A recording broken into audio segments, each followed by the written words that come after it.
All right, well, welcome everyone to Beneath Fallen Skies. A couple things before we do get started.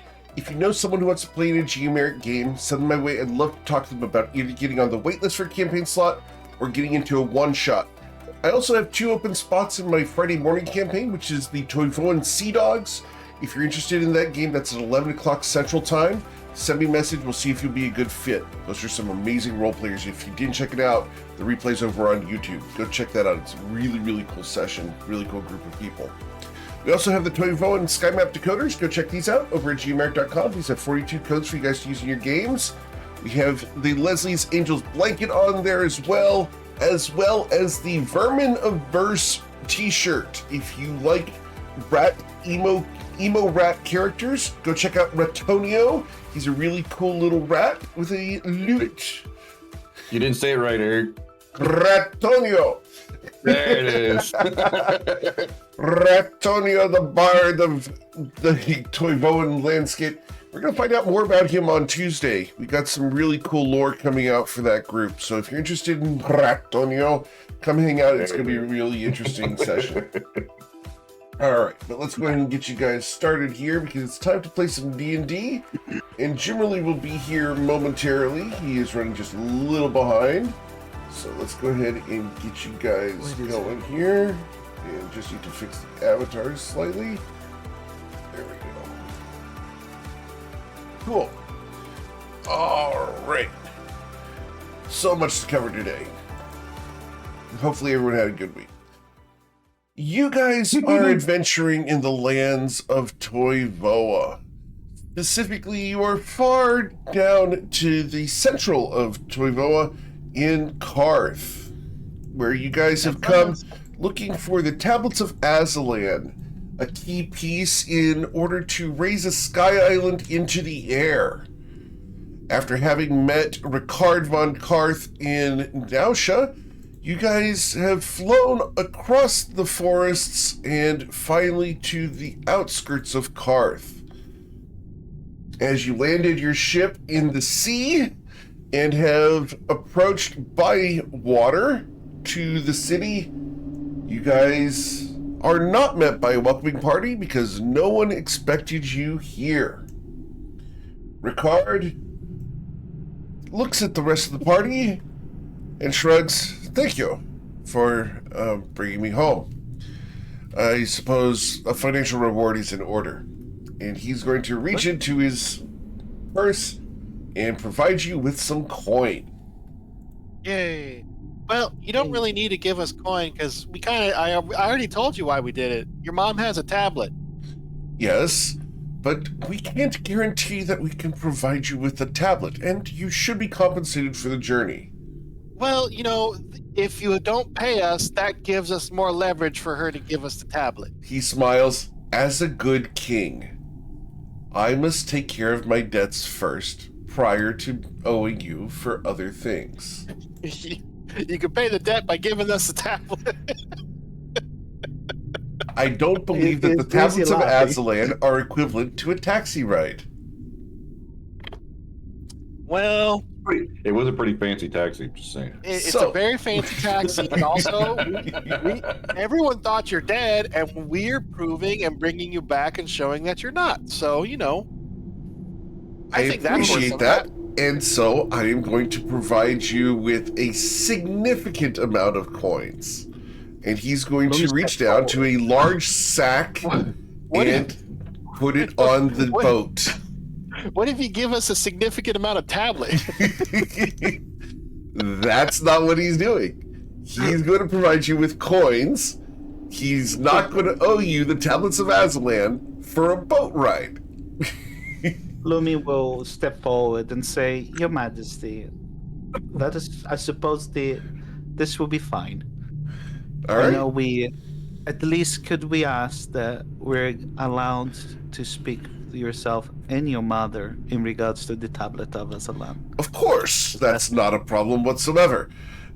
And I expected you to want that audience. Yes.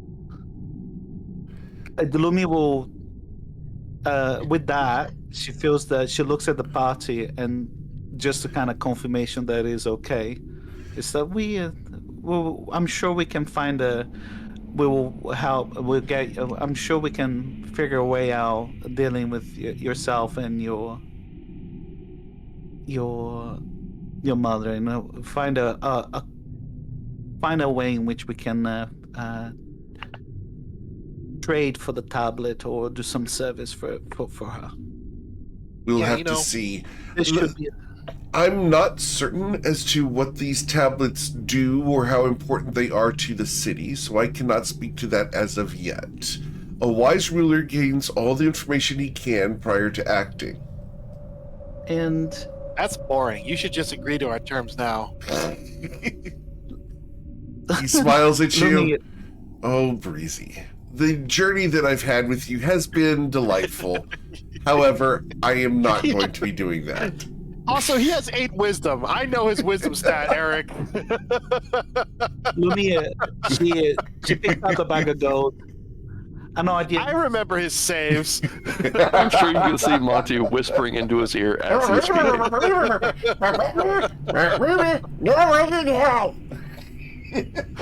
Lumi gets the bag of gold, and an audience. This gold Oh, should be fine. sufficient for the taxi Fine. ride. Fine. It wasn't a taxi, it was a lift. Oh, what is with all of you today with it's like arguing about semantics? Super- We are in charge with the current seating region of this place, and we have brought home the hero of Toivoa.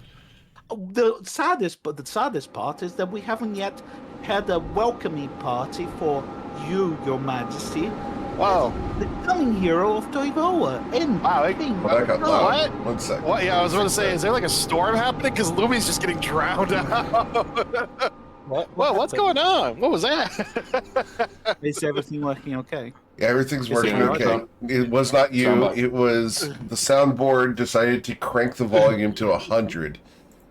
Ooh, oh, crazy. So it sounded, but it wasn't like all at once. It kind of like slowly up, yeah. rose. So it sounded like the wind was like just like picking up while you were talking. It actually Right, sounded yeah, like yeah, a yeah. storm was happening. But what is well, your you know- plans, Ricard, in regards to your arrival? Do you wish to, under the covers of darkness, go back into the palace, or? Ricard begins to What say, is it? maybe that would be wise. And the little bat on his shoulder slaps him and goes,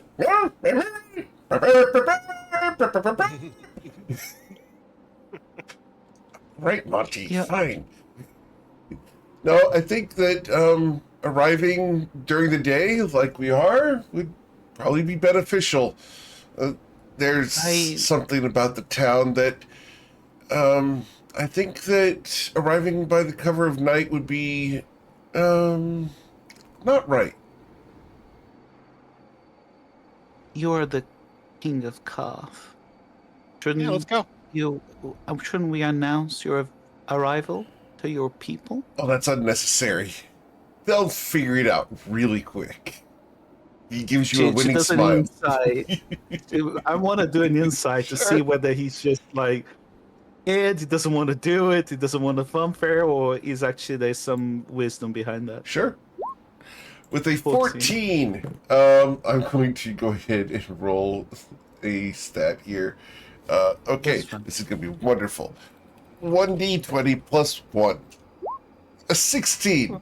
It'll be fine. All right, well, let's go then. See, you can clearly, any passive insight, it's like she's clearly not happy. She shouldn't be. Yeah.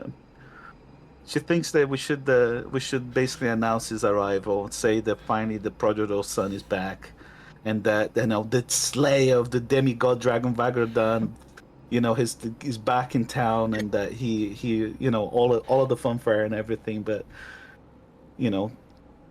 makes sure that it's like his mother and all of the priests and people of Carth are not the ones writing his story. Instead, they're just NPCs on the story that he writes. What? That's the idea. That's No, what's going on in her mind. let's just. I think we're after the tablet, so we should just go up there right now. surprise her. That way we get her honest reaction. Anyway, So, as You honestly think you're getting an honest reaction out of a high priestess of Masaba? Yes. I mean, because so we're still in the boat, obviously. she's also his mom. I mean, no offense, but I mean, she probably loves him a lot. So you know, we need to get a read on this lady, and you know, having her son, who she thought was dead, peering right in front of her, probably you know a good way to do that. You No offense. get a read on someone? Yeah. This plan's already set for failure. All right. I'm a very good judge of character. I'll have you know. No, you're not. Yeah, I am. I'm hanging out with you guys. Exactly. Yeah, you're great. Yeah, about that. You're my bestest friends in the whole world. I'm staying on the ship. Do you guys hear? Just so you're aware, there was 12,000 gold in a bag. Lumi will separate in 2,000 gold for you. What if we buy the tablets for 12,000 gold? I believe it's probably priceless, to be honest. Well, that means we should get it for free. as Ricard leaves the boat, leaving Breezy and her debate behind, he walks towards the city itself. Hey, wait for us. As Monty, the little bat on his shoulder, turns and sticks out his tongue and holds his little wings up to his head, giving you waggle fingers, Breezy. Yeah, Alcibiades is doing it right back, except I don't think Alcibiades has a mouth, so... yeah, kind of makes It's it your a little... intention, Eric, is your intention that Ricard disappears now, goes No. off to... If you guys want to follow him, you're welcome to. That's up to you. Okay. What do you guys want to do with the boat? Are you staying in the boat, you said, Jimmy? That was a joke. I was getting tired of dealing Breezy. Oh, we could leave Breezy in a boat. No, we can't. No. Oh, yeah, no, good idea. Yeah, No. terrible idea. No, terrible idea. Breezy, you're coming with us. She's like ahead of you guys. She's like walking Yeah, no, right behind Ricard. Yeah. Oh, she's already following. Well, should we secure the boat somehow? Dils, you want to do your alarm thing? Yeah, well, you all go on ahead. It will be a minute. I will catch up with you. Yeah. And he'll really start casting alarm. Okay. Okay. Yeah, Lumi will kind of get off the boat and follow. Wait for the others and follow Ricard, I suppose. Awesome. As you're casting the alarm, Deuce, what conditions are you putting on the alarm?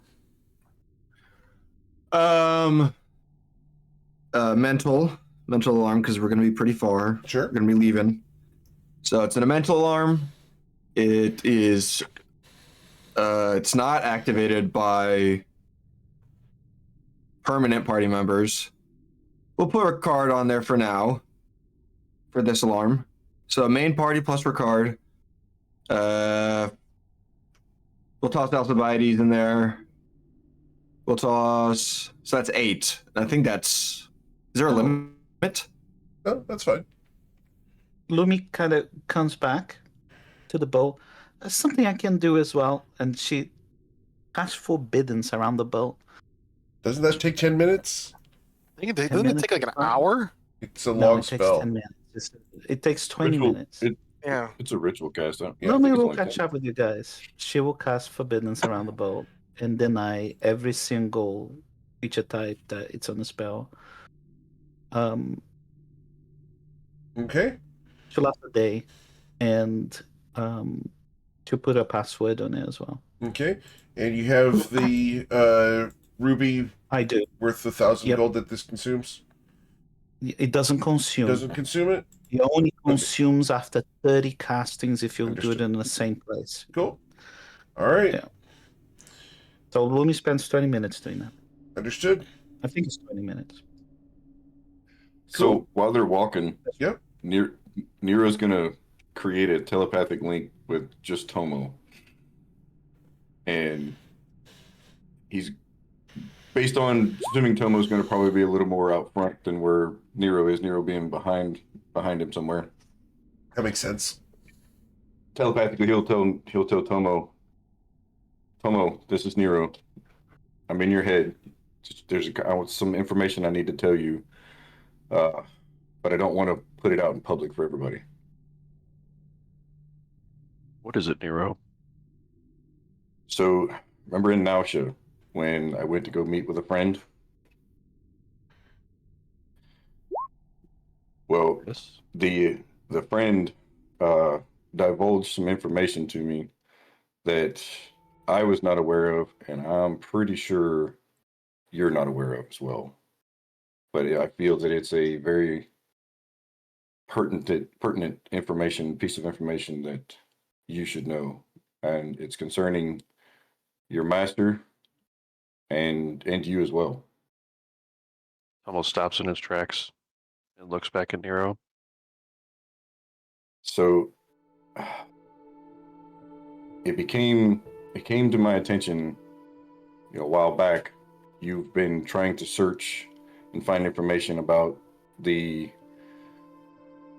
murderers, for lack of better words, of your master. And the information that I have found is I don't have exact names. I don't know exactly who, but I do know of a group that actually was part of it. And I also know that you should be very frugal with giving your name out to individuals, because that same group is not after us, they're after you. They're trying to tie up loose ends. And Nero kind of paused for a minute because he sees Tomo stop, instantly kind of feeling a little cautious about it. And he'll continue and say, so it was the House of Flowers. I don't know which House of Flowers. There's so many of them, and they all do their own things. But the House of Flowers was the one who killed your master. And the House of Flowers is also out to kill you as a loose end.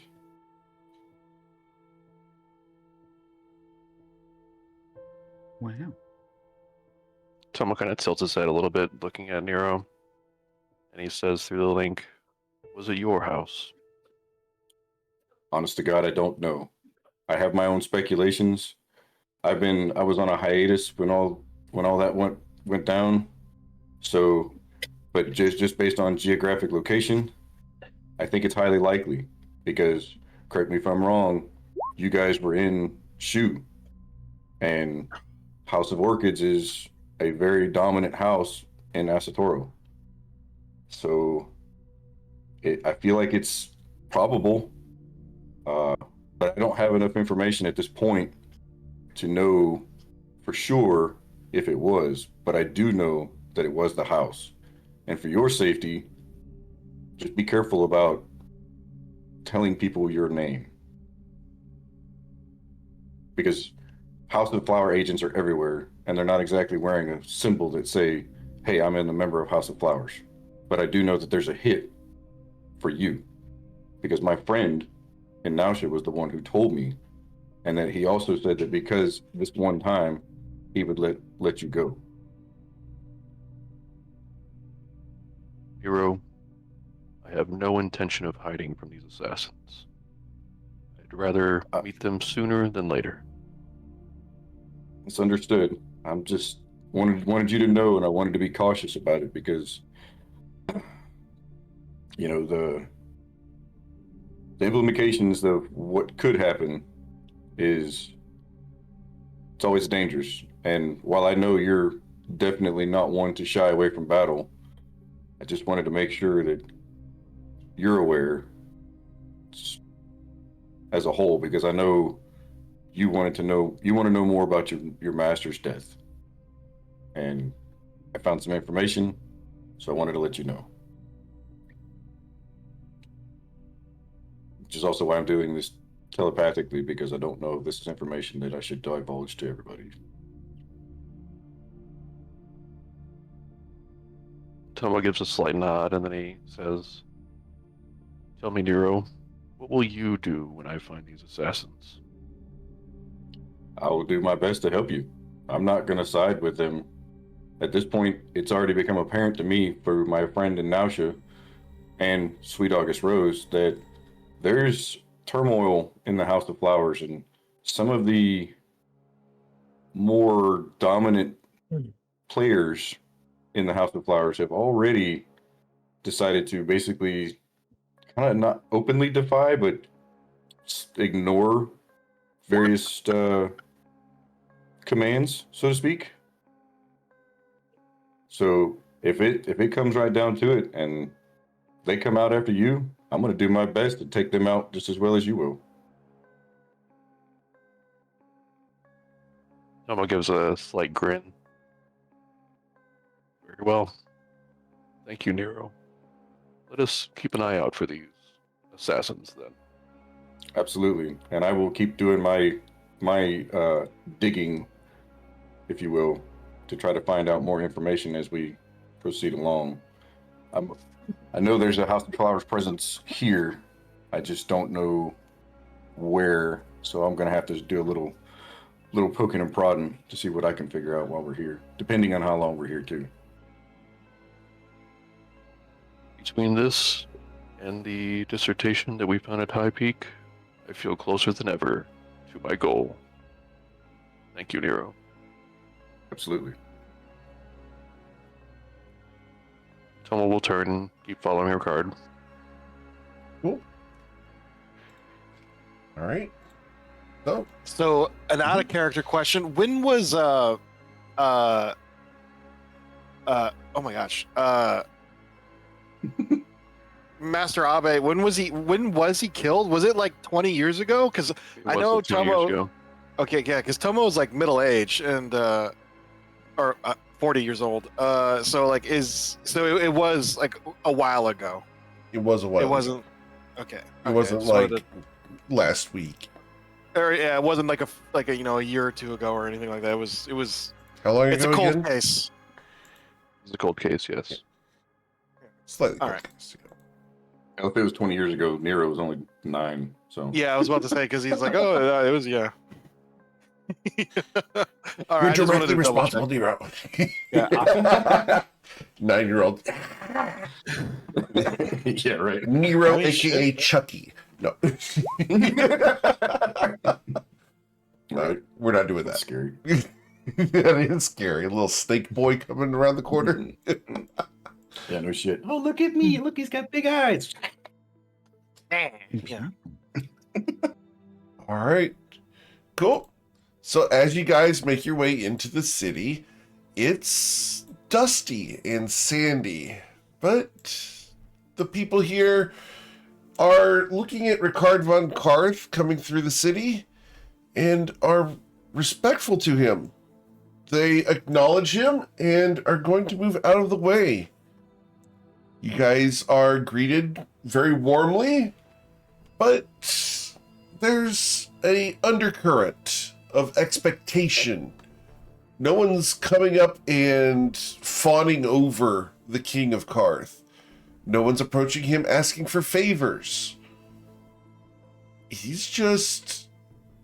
They recognize him, but they're not treating him like you would expect someone to treat a king. yeah, with the deference that he deserves. Well, Well, they're I mean- not blocking his way or anything. Yeah. They're just Well, not yeah, well, fawning yeah. over him. I wouldn't expect like a bunch of people to be like, "Hey, can you do me a favor?" to the king, just like a bunch of random. And to be fair, it's like king more, but it's Karth. It's like a city-state more than like a. I don't know. Did people bow to like the Borgias? I Have don't you know. have you guys seen? It's like when the Prince of Wales walks around in Chester. Have you seen what happens? That this is not happening here. No. He's It's really a problem. yeah. Lumi is not happy. As she shouldn't be. As you guys make your way towards the palace, is there any warning you'd like to give the associates here before you arrive at the palace?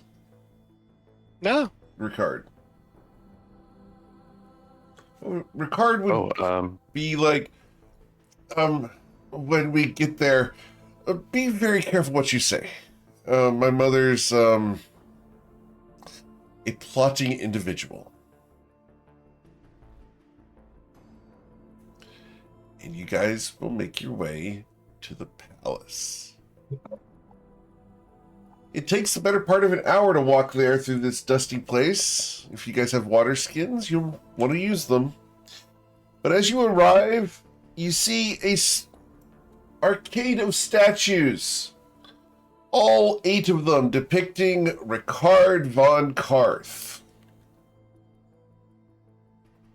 They are handsome and dashing and absolutely perfect in their depiction of the King of Karth. Shouldn't there be a statue of Aimer somewhere in the city? There is. But There you don't is, know isn't where. I'm sure there is a statue of Aimer with a lot of people draped over him of a specific kind. Okay. Well, Yes, but you did not go through that district because I didn't want to subject you guys to that. Of course not. That's a side quest and a half right there, guys. Yeah, I imagine the Spirit Ends Fellowship statues were just recently commissioned anyway, so they're probably not even built. Right. Yeah, I mean it's been a year, but also wasn't only the one of them Ricard and the others are old kings or something like that? I don't remember. They've been replaced. They're all Ricard von Karth now. Well, why do they need 8? I'm gonna look at him. I could understand if they're all they're spread all over the city, but they're all in one place. Well, you see, my mother's kind of a fan. She's kind of got this reverse Oedipus complex. Oh, ugh. It's a little weird. Well, that means she'll definitely give us the tablets for giving you back. I wouldn't count on that. Well, then she must not. She stops herself from saying that.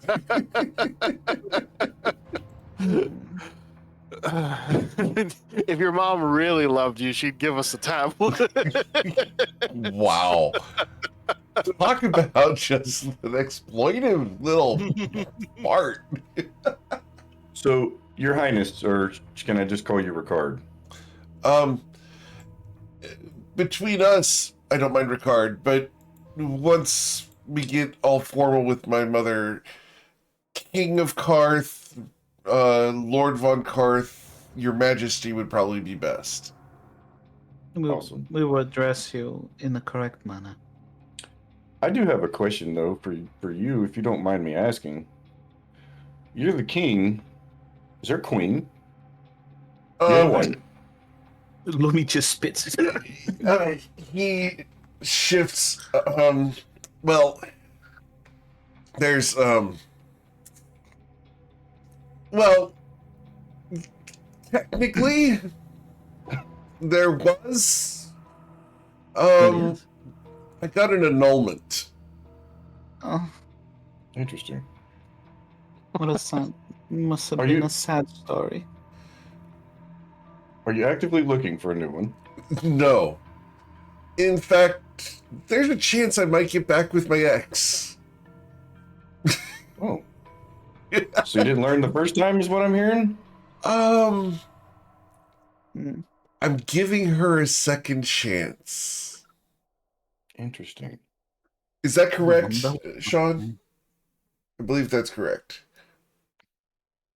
I think the idea is for him to pursue Sweet August Rose. That's right. Okay. Yeah, I So believe, he's I believe going the to exact deny it word- regardless Yeah. at this point.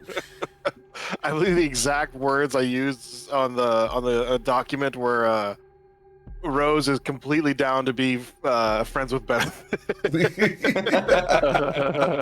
But yeah, obviously they can't have a formal relationship Right. because of politics. So He's he's going to say no. He's not actively searching. So the reason I asked is, in my experience, when you have a mom, so to speak, that is as attention orientated at her son as you've mentioned, it sounds like your mother is. Usually, they're kind of pushy about wanting you to settle down and have, a family and etc. That's why I was wondering. I was just curious.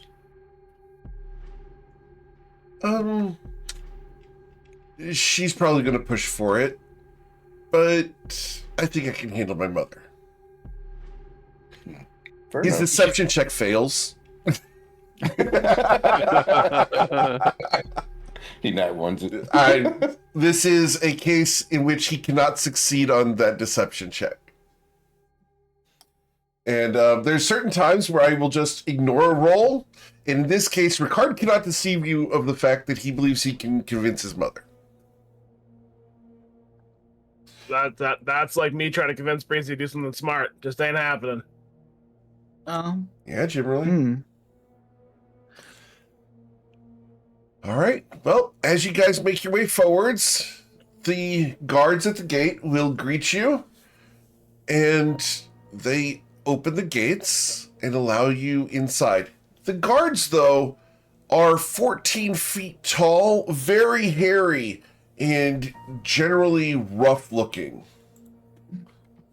What kind of species are they? They appear to be fiends. Oh, is it not the same guy? What was the one? I think I remember Rose established a rapport with one of them. She liked one of them because, Correct. what was his name? Oh, I don't remember his name. That was too long ago. I believe I have it, though. One moment. So many. Yeah, he was like, We he can't was see actually, you. yeah, he was actually kind of nice. I think it was. There are no foyer. There's not a foyer. You're out in the statue colonnade before the thing. But I don't have the exact name of the That's individual guard. But I will I'm show pretty you sure I guys. just like made it up. Yep. Yeah.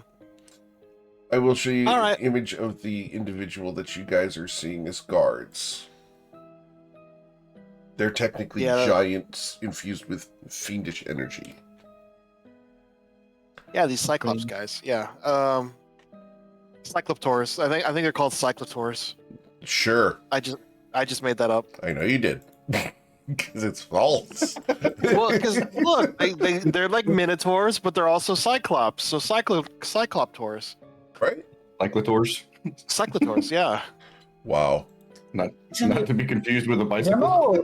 They're not Goristros, are they? No, these are Borigos. No. Borigmos. I'll put that in. Cyclotors rolls off the tongue easier. Anyways, Borigmus. Yes. Breezy's gonna just kind of walk up. They're like 14 feet tall, so Yes. she only comes up to like mid thigh on these guys. She's gonna be like, "Hi, we brought the king, so you should let us in. They open the door. Thank you." And she's just gonna walk in. They put their hand in front of you, and their hand is your size. Yeah. And they're going to usher King Von Karth in before you. Hey, we're with him. They Ricard Breezy. strides forwards. It's okay, Breezy. Breezy, you have to show is like- them that. This is like Club Zero all over again. I'm with him. Oh, you're not being left Wow. out. And Breezy, Lumi grabs you by your arms, like you're not being left out. Give some deference to the king.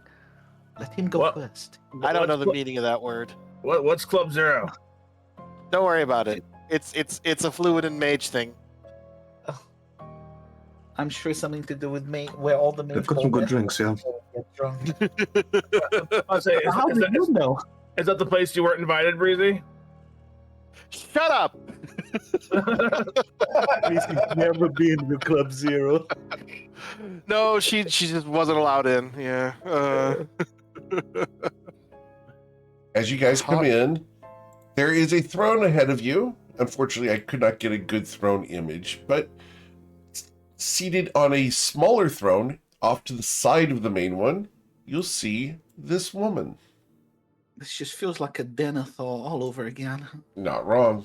There's no like 300 feet fall, is there? No. Anywhere near. Okay, good.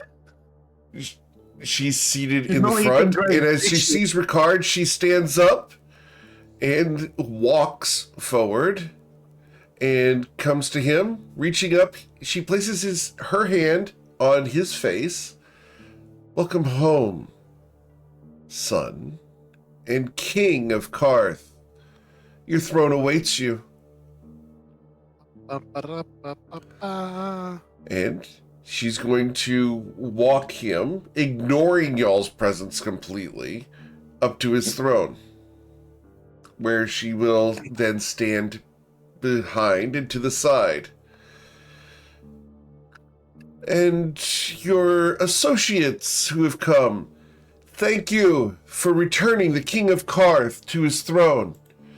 You are most appreciated. It's at that point that you guys will hear a scampering as a corgi comes running in and leaps onto Ricard's lap. Gordo! As Gordo leaps onto his lap, he's just going to nuzzle around and curl up in Ricard's lap, being pet.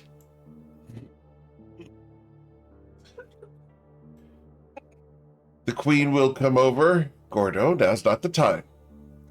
After some scritches, Ricard will go, perhaps you're right. Gordo, I'll deal with you later. And he's going to reach into a small pouch and provide Gordo with a scrap of jerky, to which there's a protest from his shoulder.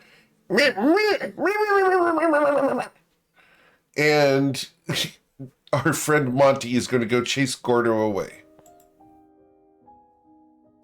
Right. Now, Yes. thank you so much for bringing the king back. We had thought him dead. We had lost all communications with him. Are you well, my son? Well enough. The dragon is dead, and the deed has been done. Toivoa is safe for now. What of the city?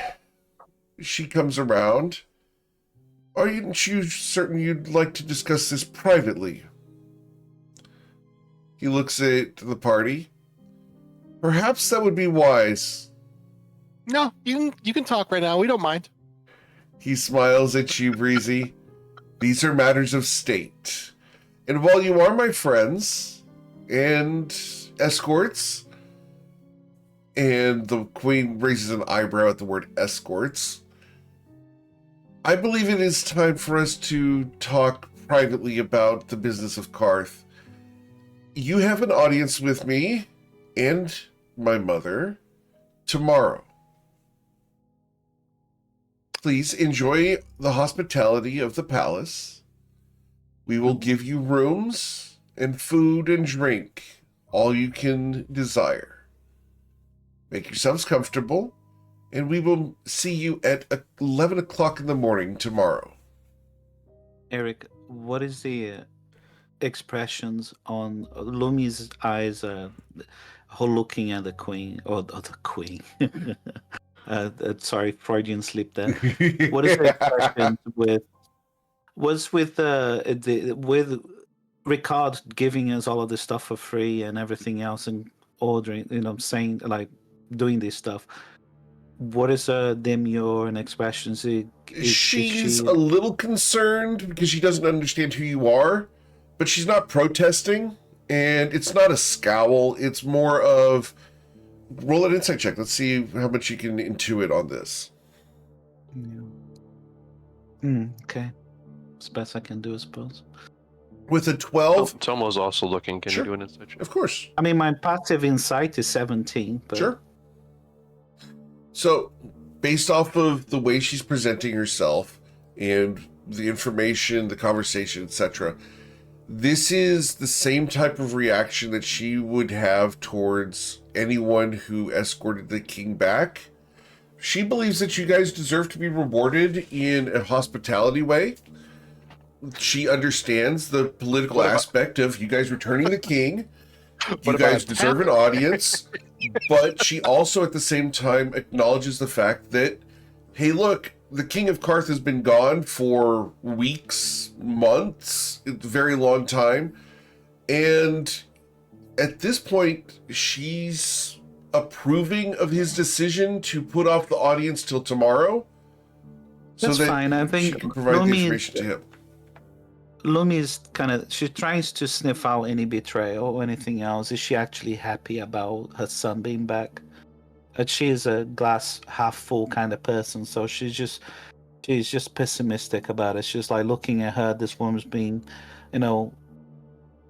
presiding over Kath for almost half a year by herself, knowing that up until now her son is dead. But Lumi kind of wonders, wait a minute, is he? He didn't. All these 7 days we spent with him, it doesn't seem to be warded from scrying or ascending. She would have found out whether he was alive or not. So she's a little bit concerned and That's kind valid. of trying to figure out whether there's any betrayal there or whether she's really genuine about her feelings and everything else. But it sounds like she's, from what you said on my insight, she's For not the that, moment, that does seem valid. Okay. All right. Well, all right. I guess we'll see you tomorrow then. Very well. Bye. You will to see to the king first, and then to the queen, and most gracious of your Majesty. And we're going to use the word regent. And your Majesty and Regent. We are very happy and glad that the king has finally come back to Karth safe and sound. Back to you, Regent. Likewise. As you guys look around this throne room, on either side of the throne room, there are two enormous serpents coiled. Each of them is over 30 feet long. Nice. Wait, there's two now? I thought there was only one. There's two now. Oh. Can I do a nature check to see what kind of serpents they are? Sure. With an 11, they're big serpents, and they look very constrictor type. Do they have any like fiendish blood? You're unable to tell that with an 11, unfortunately. I'm sorry. Sure. No worries. Very well. Cool. Because we must make a way. I would hate to being between the reunion, your reunion with your son and your Majesty. And Lumi will bow and kind of walk backwards without turning around until. And I presume that you're not in fairy form right now? Absolutely not. Okay. Yeah, she is in humanoid form right now. Understood. All right. Anyone else want to do anything before leaving? Okay. So you guys can head out and get rooms where the guards will escort you up to the top of the palace, where you guys will be given comfortable, not extravagant, but very nice rooms. These are probably the nicest rooms you guys have stayed in for a very long time. Lumi is extravagant, but they're very nice. Got one job. Everybody have their own rooms, right? Or not? Yes, everyone would have their own room. Peace and quiet. Is there a foyer where the rooms connect to that we can hang out, or there is a entertainment room? Yes. All right. Where there would be card tables, various gambling implements. There's going to be a billiard table, but unfortunately, it's a bumper pool. That's fine. Those who know bumper pool, I'm so sorry, guys. You guys are wrong. No one should ever play bumper pool. Are there like a bath and everything else? It's like Lumi will entertainer room and get rid of the dust, clean herself, have a bath, basically refresh after 7 days of traveling Yeah, that's in a boat. yeah. I mean, yeah, Breezy would basically do the same. And after she finishes, though, it's going to take her about 30 minutes before she starts getting bored, and then she is going to leave. She's just going to go into the town because Oh, she's never God. been to Carth before. She wants to, walk around, people watch, see what it's like. It's a new culture. Mm-hmm.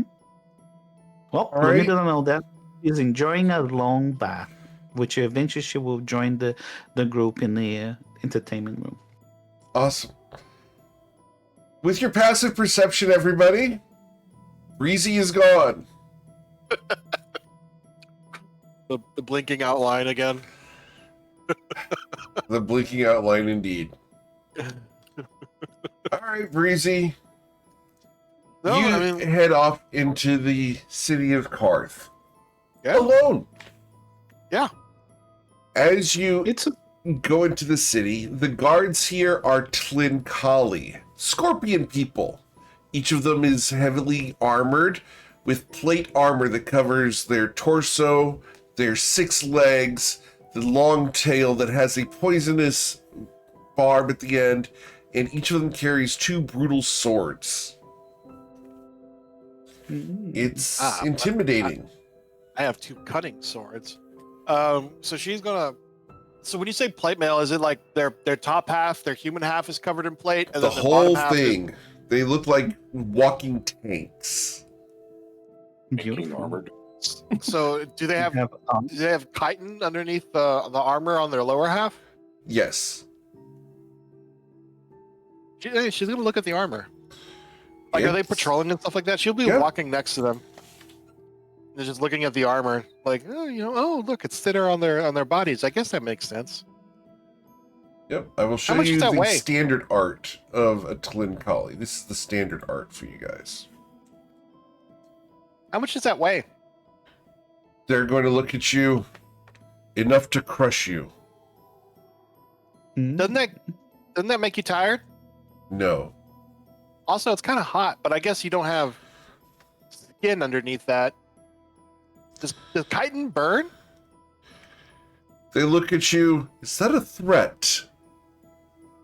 What? No, just because she's like pointing to the sun, right? Like she's gonna put her hand on the metal just to see if it's hot from being in the desert. As you put your hand on one of the guards of Carth, the guard turns and a second guard looks at you and they What? come to flank you. They're going to place you under arrest. What? Yes. For what? That's no, actually, no, that's bad. Breezy, What? I need you to What? please roll your acrobatics or athletics if you try to resist arrest. I mean, she's not gonna resist arrest. Okay. She's a law-abiding citizen. Cool. Breezy, you you wait a are minute. under arrest. They don't know your name. You have touched a guard of Carth. You are now under arrest. They will put manacles on Breezy. They're going to remove your weapons and your backpack. They're going to remove your arcane focus. They're going to escort you to jail. How is you? Where are we going? Oh, God. Ask for consent first. Is this where you make your armor? As you are escorted into the sally port of the jail, the doors will close ponderously behind you. Hey, leaving hey, you- wait! I can't get out. I gotta go back. I gotta be at the palace at 11. Wait. They look at you. Once we've processed you and you've had your audience with the magistrate, you might be able to be out on the streets in 2 to 3 days. Beautiful. Wait. Why? Wait. And they're am I going to under escort arrest? you. Why? They're going to escort you to a jail cell where they will leave you with only your clothing. They will close the jail cell with a loud clang and lock it.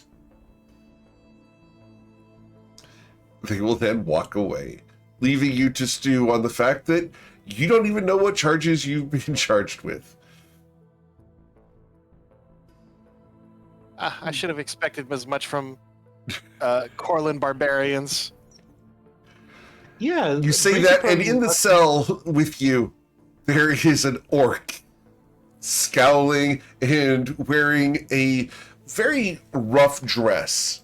She's got long white hair in braids. Her small horns look at you, and she's a little bit perturbed at the fact that you called her a barbarian. What are you looking at? to make friends. Oh, I know this one. Yeah, say that again, Breezy. Yeah, what are you looking at? A criminal. Hey, you're in here too. She smiles. I know. That's All when I wanted Breezy to know- realizes, oh wait, she's a criminal too. No, I'm not. All I wanted to know was if the sun makes their armor hot. That's You not a crime. touch the guards? Don't you know that's simple battery? No. And as the camera fades on Breezy in jail, they are going to pan. It wasn't. It wasn't hot, by the way. It wasn't. I found on. out. Okay, so Breezy has been left alone in jail. But no one knows she's in jail. Yep. No. All right. Yeah. I mean, she could escape, but then she'd have to leave all her equipment. Yeah. Yeah. It's fine. Yep. Difficult to cast spells without your arcane focus or your spell book. You can do the memorize spells, but that's it, right? Oh yeah. She has a. She could have dimension door right out of there. But you know, she'd have to get her equipment back. Yep. She's not leaving without that. So it's just whatever. Understood. Yeah. She'll wait. Yeah. Of all people, I actually kind of think it's funny that we're doing this to you as a player. It's not. Well, I mean, it's not a battery. It's not. That's what These they guards are consider being it. very This is not No, the United they're wrong. States. They're objectively wrong. You could throw. You know what? She's gonna get a sandwich and she's gonna throw it at this guy next time she sees him. Okay. You assaulted a police officer. Oh man, so good. She's gonna end up in prison forever. All right. Anyway, the rest of the party, the 5 of you, are able to get your long rest if you desire. Is there anything you'd like to do in the palace or in the city for the rest of the day? Nero would actually go find Tomo's room and look for Tomo. Okay. Yeah, Lumi will stay in the like the games room. She just had a bath. She's wearing a really nice dress that she has, and she's just really enjoying quiet time and food. The service people will bring over and wine, and she's just kind of looking over the windows, looking at. She's taking the time to. She knows that nothing is going to happen until they have the audience with the king and the regent. So she's just taking full advantage of the amenities and everything else. Oh, and she gets on one of the items from her room in this games room and puts it in a backpack. What'd you get? She would have gotten like I don't know, but anything that kind of belongs to the room, like Okay. just as a kind of keepsake. Sure. But she's done so far with all of the pebbles and stuff. Understood. I'll figure out. I'll let you know. Cool. So, Nero, you're approaching Tomo's room? Yep. So he'll walk up to Tomo's room, assuming that the door's closed, knock on the door. Sure. I'm in, Nero. Nero will come in and be like, hey, I'm gonna go walk around town.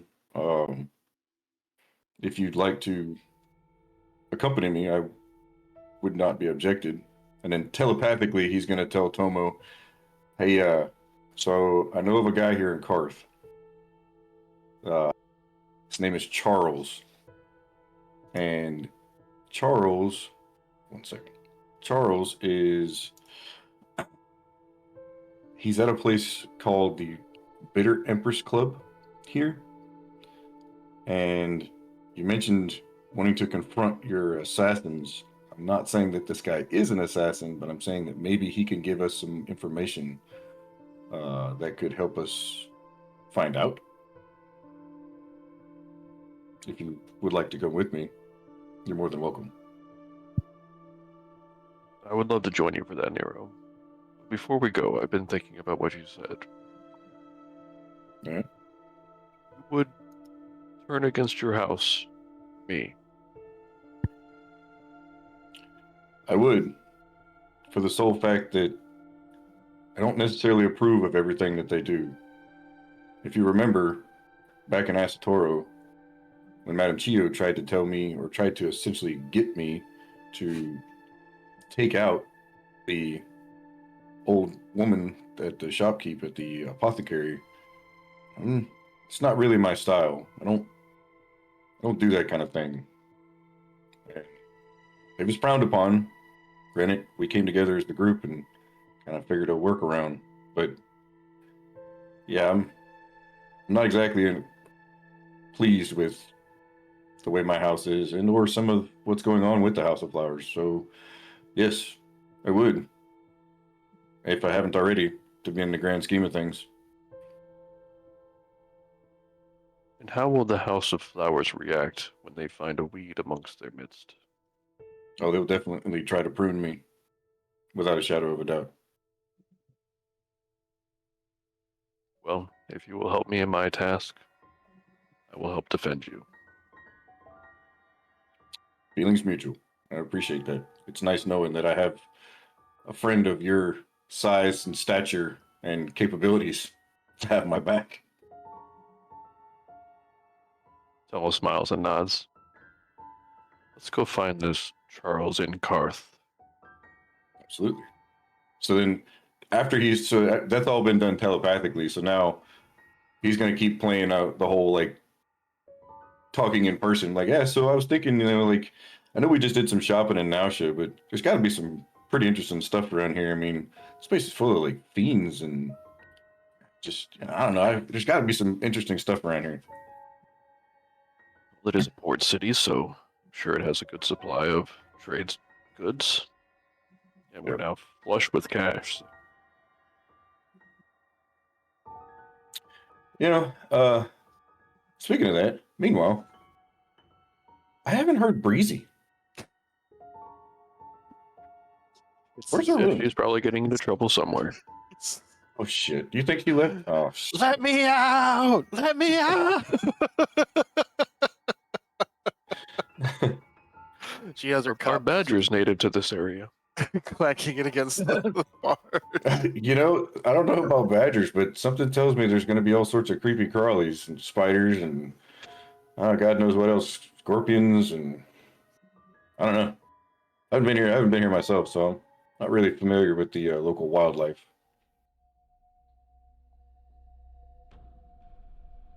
Well, shall we? We shall. So, just so we split party one, split the party twice. Let's see if we can split the party 6 ways. Let's go. Love it. All right. So, Giving yourself prison tattoos. Oh my God. Jimmy hasn't left his room. He's laying on his bed, just enjoying the quiet. understood. Yeah, So, Lumi's Lumi's taking in all of the luxuries of Karth. Jimmerly's Yes. in bed, relaxing away from everybody else. Mhm. We have Breezy in jail. Tomo and Nero are headed out, and Deuce is working on his project, correct? Yeah, Dave's is in his room, and there's just like the constant sound of papers rustling, and muttering to himself in either common or another language. And every so often, you just hear the clanking of metal, and you hear you don't hear anything like any power tools, obviously, or anything like that, or the sound of welding or anything. But just like metal scraping against metal, and then at one point there's a crash, and you see drop something on the ground, and he's gonna come out of his room. Shit. Has anyone seen Brazy? I need to perhaps collect some of the fuel shots from the skyship for just a project I'm working on. Has anyone seen her? She left just before we all rested. We were well. I haven't seen her since I went into my room. Do we know that she left? We don't know where she is, though. No, I don't. I assume she's being breezy and checking the town. Well, do you want? She is not used to a place like this, and he's just gonna wave his arms around. He's gonna cast sending to Breezy. He'll reach out to her. Breezy, we don't know where you went, and I would like your assistance with some research if you're up for it. Where have you gone? Please respond. Is there a time limit on the response? It isn't. No. She has to debate whether she wants to answer because she's embarrassed. I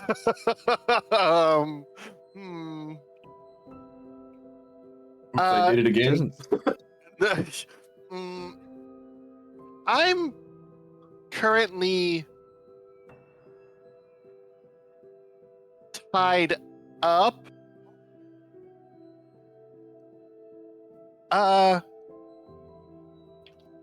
I'll probably see you tomorrow. Don't worry about it. Oh my god. God dang it. Pride is a beautiful thing, you know? Yeah. Love it. I believe that falls within 25 weeks. Don't worry about it. Don't worry about it. Everything's fine. Everything's fine. Don't worry about it. But we still don't know Breezy is in jail. There's not a lot to go off of here, so I'll let you do the insight check with disadvantage. Okay. Well then. So let's roll that again, please. Well, it's either gonna be an 8. Oh, sorry, 7. My bad. My bad. I love how bad you are with insight. It's so good. All right, so Juice. Yeah, she's embarrassed. It's okay. She doesn't want to admit it. It'll be all right. All right, he'll send back a message. He'll cast something again, but all right. Stay out of trouble. I'm impressed with your vigor for research. Just stay out of trouble. Don't get arrested. Just be on time for the audience. Yeah, yeah. I think it'll work out. Don't worry. Everything's gonna be fine. I think. Dares will give an uneasy nod.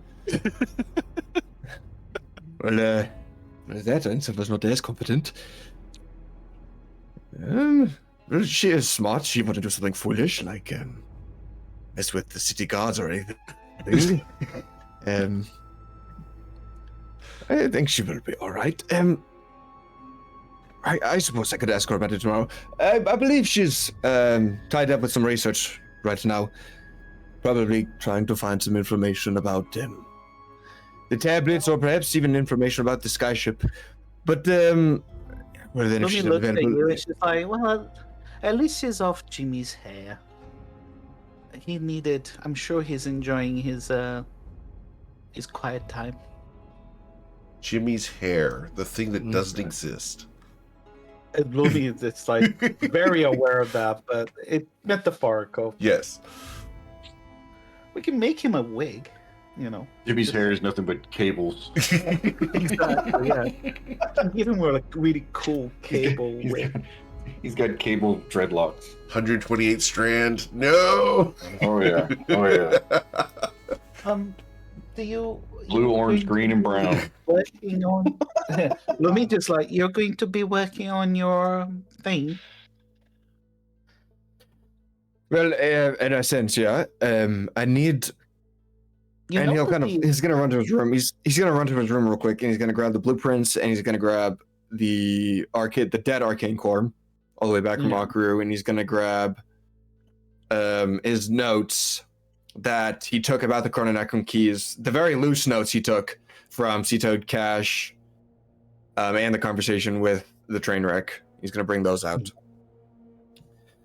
Well, I need to create a chassis. Essentially is the housing unit itself. I do not know what material I would need to make it out of. Perhaps steel, metal. Obviously, it would have to be metal. But I need to conduct experiments on the core, because ultimately the core has to be able to contain and be stabilized by the excessive amount of energy put off by the keys. But I do not know exactly how much magic comes out of these keys yet, so I need to create a prototype. So I was and hoping, what do you need? well, with Breezy's assistance, she knows more about the fuel crystals than I do for our skyship. I was thinking, more contact with the crystals than anyone else. I believe that they may serve as a potential source of energy. Oh. Alternatively, and he'll show the arcane core. If I could potentially figure out a way to Well, you need a reactivate or repower this, it could also work. Or alternatively, and he's gonna look a little uneasy, if we could secure a fragment of the bounding shard from Akru, that could also work. It's just like, let's not say that word. I don't believe you need a fragment of that crystal. Are you perhaps suggest you want one of the power crystals that was housed with that? Is that what you're looking for? The ones that power the ship? Because you're well aware Zal has the item you speak of. Unless you mean the power crystals. Well, realistically, if we could manage to get a shard, just a fragment of the bounding shard we gave to Zalfiora, if we return to Lostmore, if it could be secured, it would be most beneficial. But I could also do experimentation on the crystals that are powering our ship. They may also serve as conduits. Lumi kind of puts the glass on the table, stands up. Well, I still have the crystal that we took from the Iron Golem. We never really placed on the ship. It's in my bag. There's a big crystal, though. You said you only need a small part of it. And yeah, he'll point to the blueprints, and you'll see the dimensions of the blueprints. It's roughly the size of, at least in this sketch, it's roughly the size of like a soccer ball or a basketball. Lumi goes So to the core itself is not going to be a massive boulder or anything. It'd be about, I don't know, the size of a fist. Mm-hmm. So Lumi kind of stands up and she kind of walks like slowly, not like slowly. She just kind of walks to her room, spends like a couple minutes, and comes out with a bag. And she hands over to you and said, "Yeah, here it is. It's the Iron Golem power crystal we took from the spire. Don't touch it with your hands. Isolate yourself somehow. Get gloves or some cover, something. Don't use the whole thing. We probably still need it for the ship." But she hands over the crystal to you, and I will change it to your name in the spreadsheet.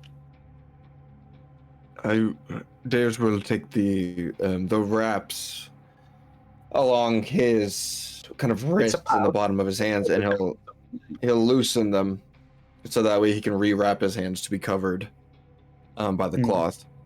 So that way his hands are covered, and then he'll hold on to it. Don't you still have those gloves from? Who had the gloves from? I believe it was you. Do you remember when we were in the place of Jimmy's second birth? We found some gloves, some arcane gloves for Probably sold Tinker. those. Well, for Yeah, we- are you talking about the alchemical gloves? Because Breezy has those. Oh, you have those. Okay. Yeah, Yeah, no worries. The alchemical gloves. Deus had the walking shade gloves, which we sold. Oh, Okay, no worries. Then Lumi would just kind of sit down again, let out a sigh, and gets a glass. Well, if you need anything, any help, let me know. And she will take a sip of her wine and put her feet up. Are there any cracks in this crystal that could serve as the beginnings of a seam to extract a bit of this crystal? Because he doesn't need the whole thing. He doesn't want to accidentally end up destroying this entire thing with this experiment. This is the bounding shard that you have, correct? No, it's not a bounding shot. Okay. So bounding shot is with Zalfriora, right? Understood. You're correct. No, I think Breezy has it. No, you do not. We gave the bounding That's shot right. to You guys give the bounding shard to Zalfriora. So this is which crystal is this, to be clear? Okay, just so these are the same type of crystals that were surrounding the bounding shard. These are power crystals. However, Understood. this So power these crystal are the was drained power inside crystals. the- Understood. They are not drained. This specific power crystal is fully charged, Okay. and it was housing inside the iron golem we defeated in Salt Spire. Understood. Okay. Cool. So this is the one Just- you want to mess with? He needs something with enough power and stuff to test his hypothesis and everything else. All right. So you look at it. I need an Arcana check to see if you understand how to. I need an Arcana check to determine if you're able to determine if fragmenting this is going to do anything. And this is how big is this power crystal again? Just It was housed inside an iron golem. Yeah. So probably about the size of your fist. okay. 26. With a 26, the cutting the crystal is going to likely release the energy. Depending on how it's done, you're basically trying to open a battery. Opening a battery is going to discharge the energy either explosively or discharge it in a safe way. Harming this thing is not going to be a good thing. Just unless you're wanting just to disarm it. Just to clarify, Eric, I never made a note about it, but how many days of flight would this crystal give to the ship? Do you remember what we said? I believe it was 7, if I remember properly. Yeah, it's one week. Yeah. It's 1 week. So there's a lot of power there. And are you? What do you say anyway, Deus? If you look if you don't want to break it, I mean, these things just hold energy anyway. If you use are you looking to use a? If you use a day or two out of it, it doesn't really matter. Well, to be entirely honest, I do not know what will happen. And real quick, he's going to set up a tiny hut around himself. Okay. Okay. And they want just don't cause any ruckus while we're in the palace. I don't want to get kicked out. Or any explosions as well. No explosions. Do you have to do it now? Do you have to work on this now? well, I would like to have a better understanding before I get access to the keys. If I can have a somewhat stable prototype, then only minor modifications will need to be made once I have the full picture. If I can do that, it expedites my process immensely. Right. Lumi picks up a wine. And the bottle, and she's like, "Well, if you need anything, shout. I will be in my room." And she walks somewhat quickly to her room in case something explodes, and she has some plausible deniability. Very well. So from within the tiny hut, Dave has the core. He has his journals and he has his notes. And Yes, sir. he's reading his notes and going over the things that he's heard from Sea-Toad Cash, Sea-Toad Coin, conversation with Bryn. And he'll find the notes where one of them talked about being able to rewind time with one of the keys. So he's going to take the core in both of his hands, and he's going to look at the notes, and he's going to think the closest thing he has to this is temporal shunt. So what he's going to do, he's going to take that sort of energy, that form of magic, not so much casting it on the stone to send it backwards in time, but just pouring the magical energy into it to see how it handles it, if there's like some sort of violent reaction. And he's gonna do it at the highest level possible. Essentially, he'll be using 7th level magic to kind of pour the chronomantic magic into this crystal to see how it stabilizes and how much it can handle. Okay. All right. I'm Cool. glad you cast Tiny. Tiny Hut did get cast. Though I would also point out, Tiny Hut. I'm pretty sure Tiny Hut doesn't have a floor. It's a dome. Correct. It's It a does have a hemisphere, floor. which is Yeah, so- wonderful. But I'm just No, going we're to gonna be gloss 20 over that. We're gonna be for the moment. 2319 on the floor right now. That's incorrect. Tiny Hut is a half hemisphere. It has a floor. It does have a floor. Okay. It does have a floor. So- All the errata and everything else, in Jeremy has classified, Oh, is good. got a half hemisphere with a floor. All right. So you're going to pour chronomagic energy into this power crystal, trying to stabilize Yes. it. Correct? Yeah, to essentially mimic the effects of what housing one of the keys would be, as close as I can get to mimicking the magical potency of one of the keys. Okay. Are you using a spell to focus that energy? Trying to Yeah, it understand would be the temporal mechanical aspect shunt. of this. It- Temporal shunt. Okay. It would be temporal shunt because it's the highest Sure. chronomantic exclusive spell that I have, and I'm going to Understood. be using a 7th level spell to do it. Understood. Got it. Cool. I'm pulling up temporal shunt real quick here, just so that I understand. Shunt, because it's important that we get this all done. All right. Cool. Awesome. So, as you try to focus the energy into this power crystal, you've never done this before. Okay? Yep. You force the temporal shunt into the power crystal. And I'm going to tell you before we roll this is a very important dice roll. Can I get you to please roll your spell casting modifier check up at the top? So just the modifier. So for wizard, Yeah. it would just be the It's plus 5, right? intelligence, correct. Yep. Okay. We've got a lot of inspirations here. This is a very important roll. Okay. Yeah. First, I'm going to use mine Very first well. to reroll that because that was a 13. Okay. Come on. Okay. Hold on. I'm about to get a long rest, so I've got a reaction. I'm going to chrono shift that. Very well. As the energy courses back and forth, back and Okay. forth. Can I use a second reaction? No, you can't. You only Yeah. get one reaction. If only I was level 14. Tomo has offered his inspiration if you choose to take it. I will take that if you allow me. Very Come on. well. Come on, please. Good Lord in heavens. What is wrong with your rolls? All right, here we go. Take mine. Mine's always the one. It's the winner chicken dinner. All right. Yeah, it's gotta be. Sweet. I have it. Good Lord. What the hell? Not this time. It's like the death saving throws last night. Just saying. No shit. No shit. I do have one. I think at least it's. I don't know. I'm not on. I can't. Do I have one, Eric? You do have one, yes. And Deuce has been I- granted inspiration as well. Oh, Jim well, rolled it. then- I'll use the one that I just got granted first. Okay. Yeah. Nero has also been granted inspiration. And I'm Oh, fine okay. with this, guys. 22. There you go. Okay. Are you going to accept the 22? Why you gotta say it like that, man?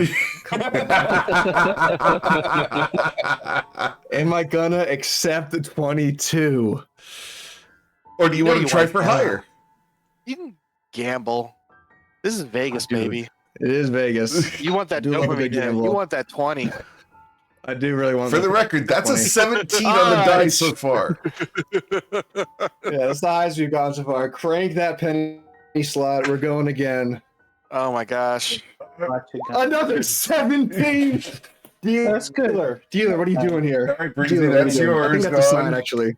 Oh, my inspiration. Okay. I think that's a sign. I Okay. think we're gonna stick with the 22. Okay, you don't want to go for the nat one? Awesome. All right. No, I really don't.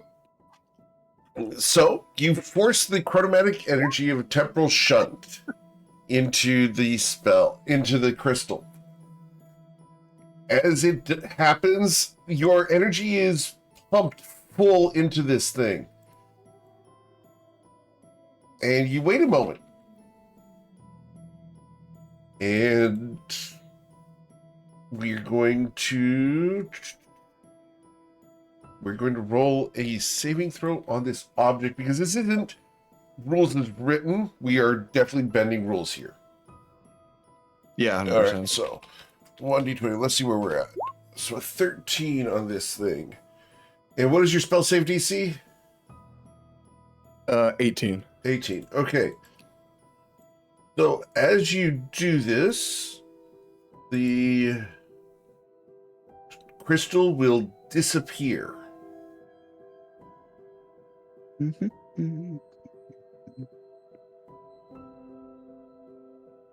Okay. He will see the crystal disappear.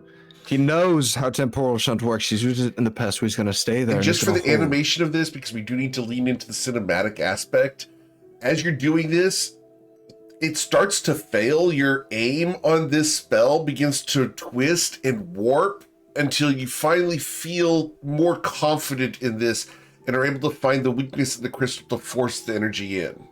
Now we're just representing the rerolls. Yeah. Yep.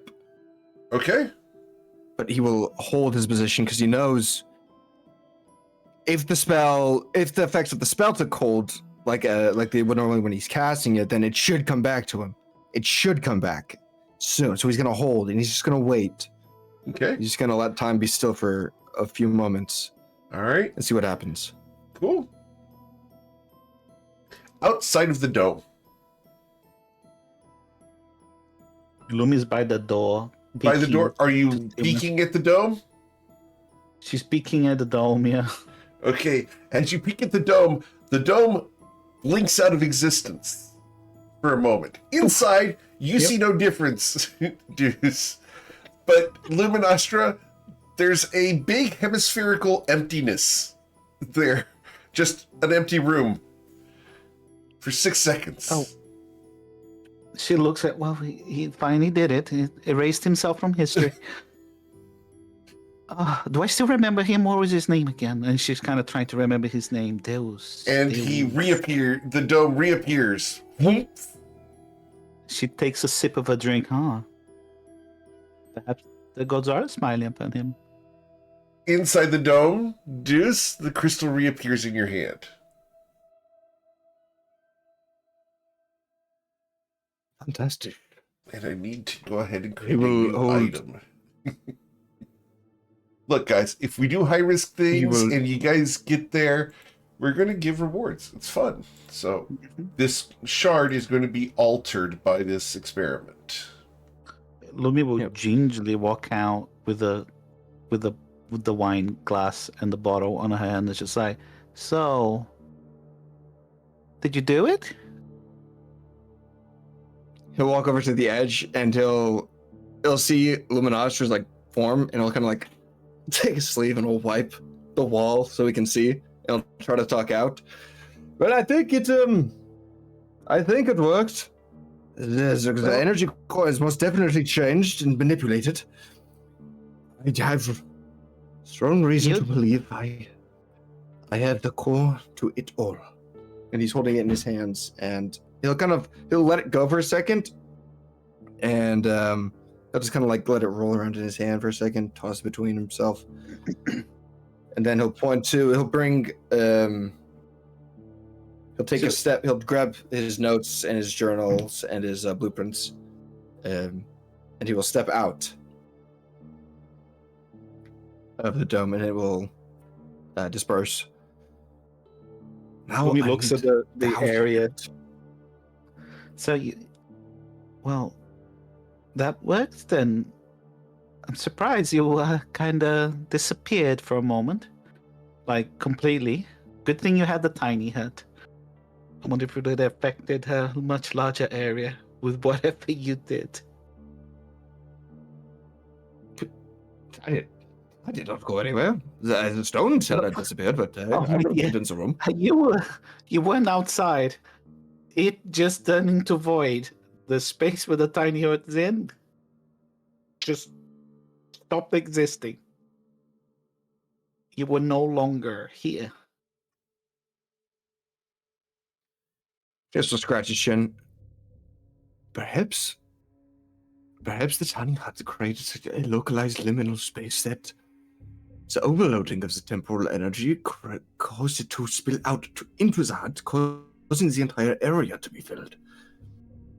Yeah. That would explain what you saw, but it would also... It will not entirely explain how I was able to remain versatile and opaque as it may be outside of the dome. It is possible I did just create a temporal anomaly, a brief anomaly that's in the fabric of reality. But it would not be the first time, it would not be that big. I've certainly I'm made sure bigger. it's another something for another day for you, Doctor, to theorize when you have the time. Indeed. So now I need someone who is good with metal. I need a good forge master. Sitting in his bed right now. Yeah, but he's been through a lot with Bracy. Let's let him rest, shall we? Well, and I'm conscious about Spotlight and everything else. I know that Nero and Tomo wanted to do something. Yeah. As he gathers his things, he'll just kind of head back to his room. I really hope Bracy hasn't gotten arrested or anything, and he'll shut his door. Well, I'm sure she's fine, even if she is. Arresting her? They don't know what they think they're caging her, but if she is, I think they're the ones who were behind the bars. And she goes back to sit down on the front room and asks from one of the servants to bring some more wine. Okay, they will bring you more wine. It's good wine too. Yeah, she's enjoying. She's not drinking too much. She's just kind of enjoying and savoring and taking her time. Okay. It doesn't taste good for her anyway, but it doesn't taste good to her. No, Lumi. I'm kind of running something that Lumi does because she's a Fae. Most food outside of the Feywild doesn't taste good for her. Very well. Yeah, it's missing but she's used bird. to. Out of all of the time that she's being outside the Feywild, she's just used to the ash taste. Okay, what were you saying, Nero? I was just saying that her wine's missing sugar birds. Yeah. Okay. Well, Nero, you and Tomo are headed into town towards the Bitter Empress Club. Mm-hmm. As you come to the door, it's a very tall door, easily 10 feet tall, but only about 8 feet wide. It's a single door, not double, and it is metal, and the cover of the door will fade to black on what it depicts. Because I don't want to describe the extravagant detail that this door is carved with. We'll just leave it at that. Cool? Nero look over at Tomo and be like, this could be quite the interesting establishment. What do you think? An odd place to hide. Is there anything else you need me to know before we go in? I wish there was something else I could tell you, but at this point, all I know is that he is a possible source of information. Very well. Just be careful with like we spoke of earlier, divulging too much information. Tomo nods. I will say, just because I can gloss over this without going into detail, looking at this door, you both will have learned things. Okay? That's valid. Look, that's PG. Valid. However you guys want to interpret that, that's up to you. But you'll have learned things. As you guys come inside, you're going to be greeted by a individual. The figure is dressed in long white robes and has a very pale complexion. Hello. Welcome to the Bitter Empress. Are you here to participate? Because you're very early. Participate is not a choice word that I would say we would use. We were actually looking for an individual, hoping you could point us in the right direction. Perhaps. After all, I do my best. By the way, welcome. My name is Charles. I am in charge of the Bitter Empress. Well, that's funny that you should say that. It's nice to meet you, Charles, because you're the person we're looking for. Our lives. Joke was done the first time this guy got introduced as well. Every time. You were searching for me. Well, you've come to the right place. Are you interested in special services? I wouldn't say services, more or less possible information. Is there a more private place we could talk? Unfortunately, not in the Bitter Empress, I'm afraid. You see, this is about as private as it gets. The only people here, though, at the moment are the chef and the bellboy. They're fine. Well, so You look around. The chef is over in the corner, currently putting together the buffet, which looks really nice. He's currently putting out a very large roast pig. The bellboy is currently cleaning off in a corner. So Nero will establish a telepathic bond with Tomo, just so that way we have that backdoor line of communication. He'll look at Charles and say, "So, do you know anything about the House of Flowers?" And he'll kind of keep that real subtle. I'm familiar with them. They are some kind of clandestine organization from overseas, far away. Are you aware of any of their interactions, any of their ongoings? Perhaps. Why? Well, we were looking for some information about a particular incident that happened quite a few years ago. Possibly trying to see if we can get down to the nitty gritty of it, if you will. Happened up in the shoe area. Oh, the matriarchs. Aren't they exotic? Well, they're definitely interesting. I'm not certain I'm comfortable speaking to the general public about clandestine organizations that could kill me. You understand? If it makes you feel any better, you're talking to one of them right now. I'm not the general population. Roll a persuasion or intimidation check, your choice. I'll do persuasion. Okay. Pia! That's really good. Nice. He sighs, and if I talk, are you going to kill me? Absolutely not. That is not my intent. That is not our intent. We're just here to try to gather some information. Excellent. It would be the second time this year I'd have to replace these robes. You realize he's been killed before.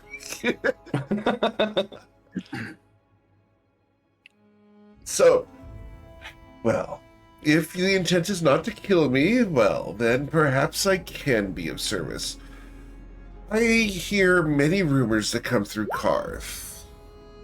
Specifically, who or what was the action taken? So, through the telepathic bond, Nero will tell Tomo, "Hey, would you like to talk here, or would you like me to keep going?" If you would like me to speak, I can, but maybe if I pose as your bodyguard, we're better off. All right, I'll roll with it. What was your master's name? Was Abba? So what was your master's name again? Abe Aranaka. Abe Arnaka. Okay. Charles is So looking you'll at look at- you. Interesting. You understand that sometimes things are more open than they appear. And you realize, shit, this guy's got detect thoughts going. Gotcha. So we're looking for. And for the we're record, looking for- out of character, in his business, this guy reads thoughts in order to provide better services. I mean, that tracks. Yeah. That tracks. So obviously, you know what the information we're looking for. Abe Aranaka, master of the Yokazi Way, heretic and zealot, if I remember properly, correct? I've not heard him referred to in that manner. Rebel against the matriarchy, viewed the training of young boys and women as his calling in order to unify them with enlightenment. Allow them a better connection to nature through the martial arts. True? Tomo's going to nod and he's going to say, "We apologize for the deceit." Yes, that does sound like him. He smiles. Deceit is a matter of nature in Karth, sir. If you were not being deceitful, I would not trust you. Nero actually chuckles out loud. Now, trust me when I say that I am probably lying about some things. He's literally telling you, I'm going to lie to you a little bit. Mm-hmm. I do not know the names of the people who assaulted Abe Aranaka. Oh, your master. Interesting. I'm presuming that Tomo thought master. Sure, he just smiles. There's certain things I'm going to just allow him to accept as surface thoughts. We're not going to go deep into the things unless we do saving throws. Sure. Your master, and I wish I could tell you the names. After all, I believe that you would financially compensate me for my knowledge if I did know them. Absolutely. I believe that it would provide me power and influence, and knowing your names. And he's going to try to concentrate, and at this point, I do need wisdom saving throws. The DC is a 16 to resist him forcing the names out of your mind. Cool. Tomo resists, so does Nero. Awesome. I don't know why I have bless on, but yeah, there's Okay. only one. There's only one. That's fine. We had blessed the breezy gave us last session. Oh, yep. So, as you resist his ability to gain access to your minds to learn your names, he smiles. Interesting. Whatever your names are, it would be beneficial for me to know them so that I could use them in future interactions with the House of Flowers. So, I would love the opportunity to know more so that I could provide that information to you. However, what I do know is that the actions performed against Abe Aranaka were well conspired and well thought through. They came from the Council of the House of Flowers and were not acted upon unilaterally. Rather, they were assigned to a specific house and taken on by a conglomeration of them. the houses tend to work together, sometimes without the knowledge of each other as to the end goal. The individuals in question came to the Bitter Empress on their way to Shu as they sought influence and intelligence regarding the various paths that Abe Aranaka traveled.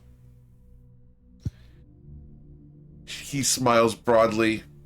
I was not directly involved in the murder of your master, but I did know where his residence was, and when asked and compensated for the information, I did provide it. So you're saying it was multiple houses involved? Well, Or was it one house in multiple particular? agents provided here. They were not very engaged in the activities of the evening, of course. But they visited, and their dress indicated that they came from multiple places. I believe that one house was assigned and recruited others to perform the other duties involved: reconnaissance, information gathering, intelligence, etc. Supplies, so on and so forth. I believe that the actual action against Abe Aranaka was performed by a singular person or persons related to a singular house. In your speculations, what do you think that house is? He smiles. Well, that would be the House of Grass. Interesting. You see, I've heard of him. there's a woman who came through here and knows me by reputation. And I know her by her very extravagant education. But I've already spoken too much freely. What's in it for me to provide you with more knowledge? After all, you do know that knowledge is power. And while I have a very open set of morals in my establishment, he smiles, showing fangs as this vampire is talking to you. There is a matter of compensation for power that I provide others. What form of compensation would be satisfying to your taste? Oh, coins. I have no interest in flesh. I can have as much of that as I desire. Well, if you're speaking so freely, how much coin would you like to in exchange? Oh, damn. Okay. Cool. He smiles, and in order to risk revealing the contact of which I speak, I would require enough to suffice a resurrection. Wow. So, I believe that turns in at 25,000 gold. It's a bit rich for my taste. He nods, acknowledging that he's asking a lot, but you did ask him to state a number. More than happy to compensate you, but it's all going to depend on the value of the information that you tell me. Of course. Well, a pleasure doing business with you, gentlemen. If you change your mind, I'm going to give you free access to the buffet. Appreciate the offer. Feel free to take a plate to go. Ooh, surf and turf. So, As Breezy's Nero's gonna getting a ins- crust of dry bread and water. Nero's going to insight to see if he's implying that the food has been tainted. With an insight check of a 26. No, the food is perfectly safe. And the intuition of this is the fact that he's running a club. If the food's tainted in any way, people aren't coming back. He is 100% a capitalist who is here, and businessman. He is here to make money, and providing a good buffet to people who are regulars brings more people in and makes his place very desirable. The buffet is a buffet of actually pretty good food. I believe the last time we rated it was at an 87 out of 100. Nice. Yeah, the chef's pretty good. But no, he's not trying to harm you in any way. He's legitimately offering you some food, and he's doing so with the hopes that eventually you guys will come back and pay him 25,000 gold for the name of the person who went and acted upon Abe Aranaka. So, Or you're gonna look at resurrection. Tomo. One way or the other. Right. What if we didn't pay you the gold, but at the same time could perform the magic that needed to bring you back if said negative action should happen? Because you're going to have to pay somebody to do it, and you're not going to be able to talk to them if you're dead. He smiles broadly at you. If you would sign a contract. Lumi, you're not here.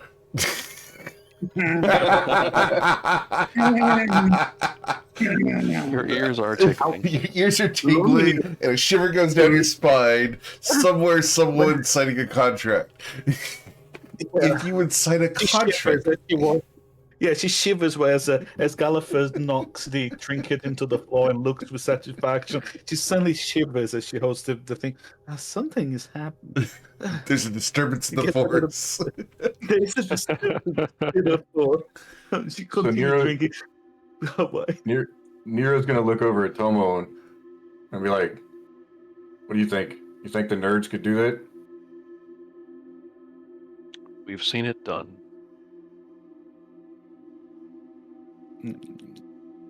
All right.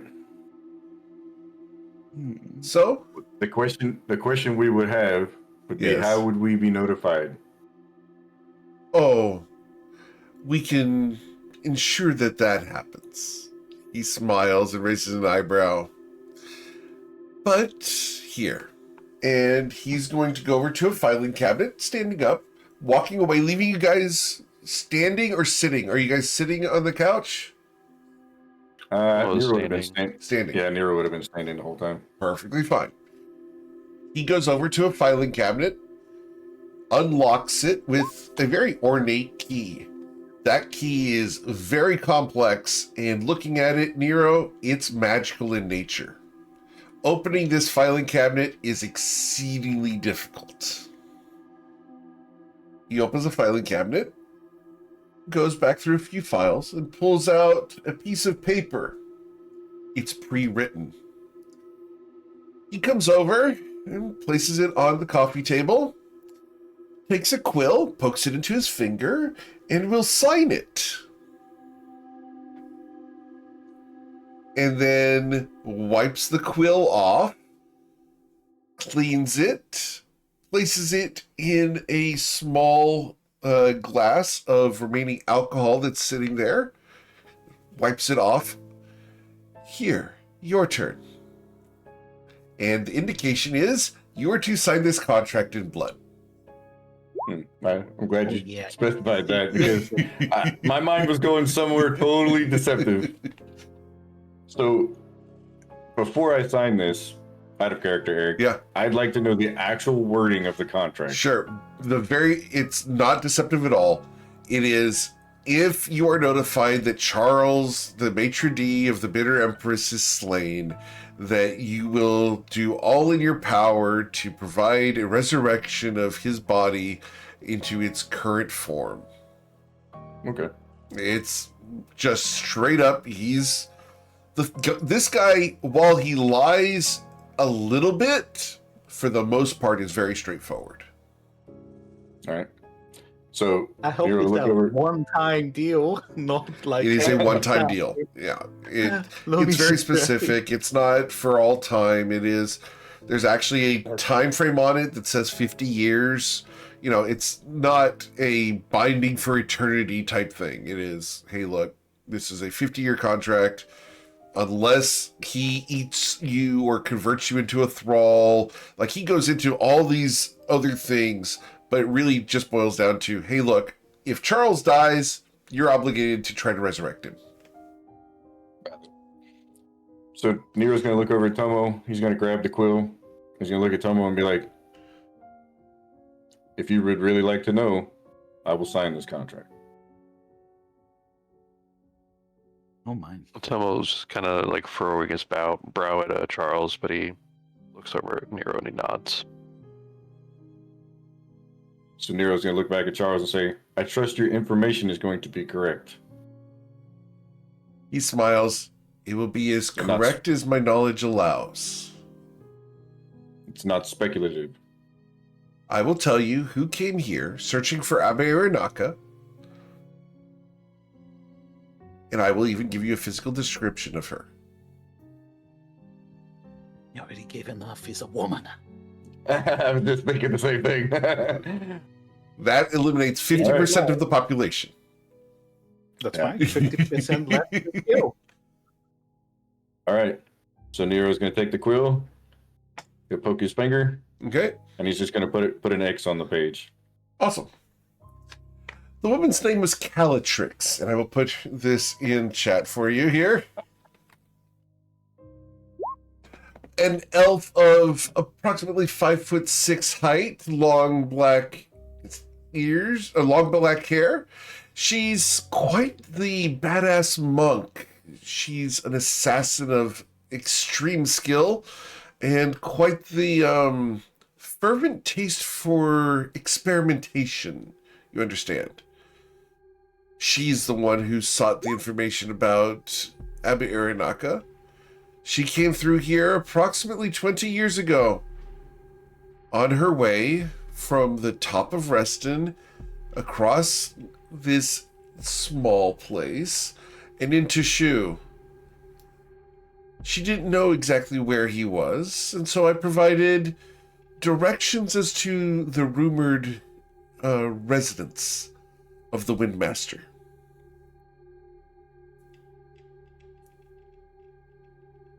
And tell me, Charles, Yes. how much were you compensated for this? He smiles at you. Well, while that wasn't part of the deal, I was compensated to the tune of 8,000 gold pieces, enough to reupholster every single pillow and couch in this entire establishment 100 times over.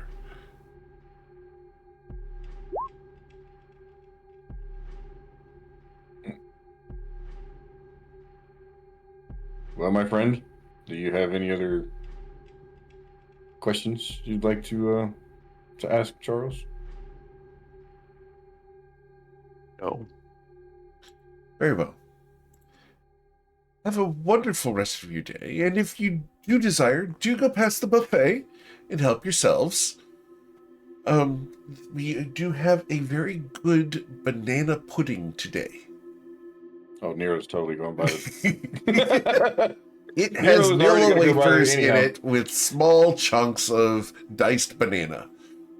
Oh yeah. Nero was already going to go by there and grab a to-go plate anyhow. He's definitely going now. Tomo, passive insight. It is weird that the vampire is giving you access to the buffet, but you don't sense any malintent here. Tomo has no appetite right now. Understood. He's going to go ahead and take the contract and go put it in the filing cabinet, locking it up after he does so. Well, if you gentlemen, I don't think you're quite the clientele that we normally have, but if you change your minds, do come by. We are open all the time. Just the crowd doesn't usually tend to be here during the day. As you look around, you won't see any doors in this place. You'll see doorways, but there's zero privacy throughout this establishment. Beautiful. It is, for lack of a better term, a den of iniquity. All right. Well, Charles, we do appreciate your time, Of and course. hopefully the contract will not have to be fulfilled. As a question you are not obligated to answer. It's simply a mild curiosity. Would not the House of Flowers have known of this? Known of what specifically? Ah, I understand. And he's going to usher you guys to the door. I have no ill will towards the House of Flowers or any of their agents. Appreciate that. Neither do I. All right. Cool. So you guys are able to go out into the town. Meanwhile, as you guys leave the Bitter Empress Club, the camera is going to pan down to jail, where we have Breezy eating a crust of bread.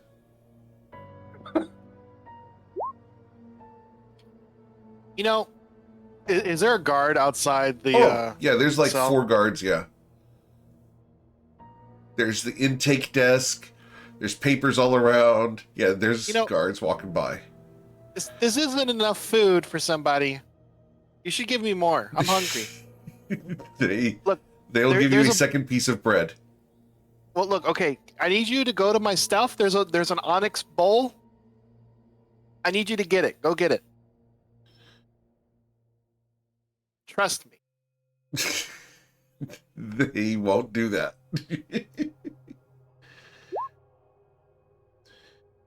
Don't worry. I'll give you some too. It makes food. It's really good. Go get it. They will not do so. Does suggestion have material components? Let's see. Oh, damn it! I don't have it prepared. God dang it! Shit. Let's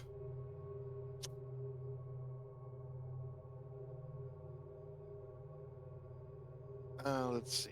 No, I don't have it prepared. That's Misty Step is just vocal. You said. Oh yeah, no, she I already said. Well, I don't know if I typed it in that at one point she Misty stepped out to the chest, held her stuff to get a book, and then Misty stepped back into the cell. But I don't know if that's canon. That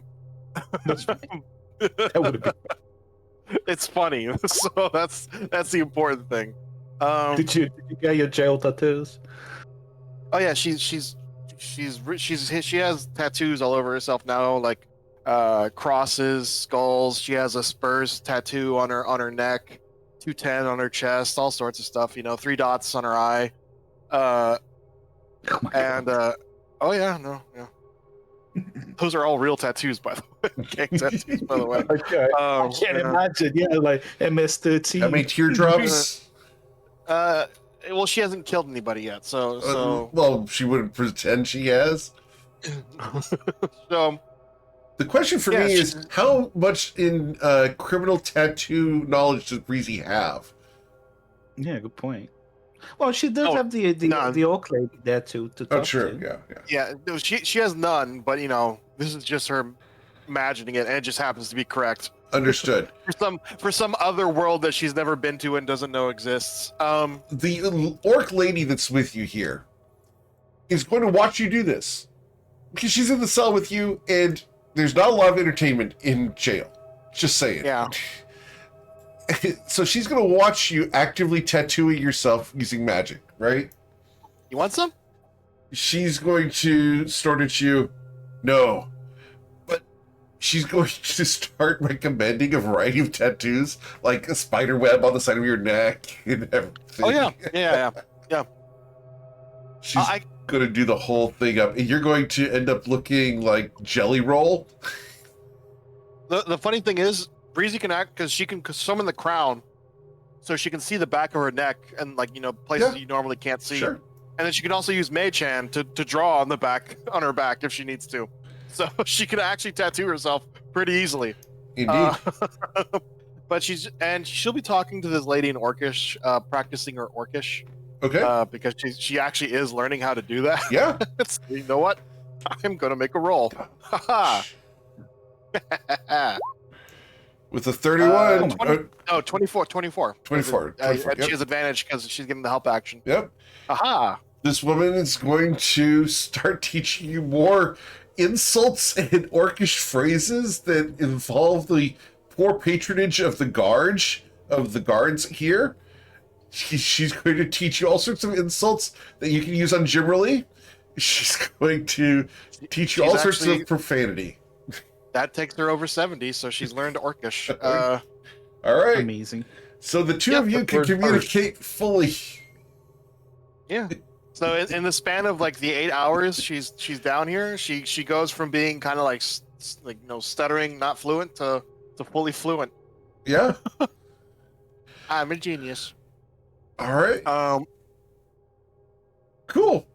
So, after about 8 hours, a magistrate will come and escort you out to be judged. And they're going to ask you, let me get them on the screen here because it's a little disturbing, the magistrate that they've chosen to talk to you. This is the magistrate that they've chosen to talk to you.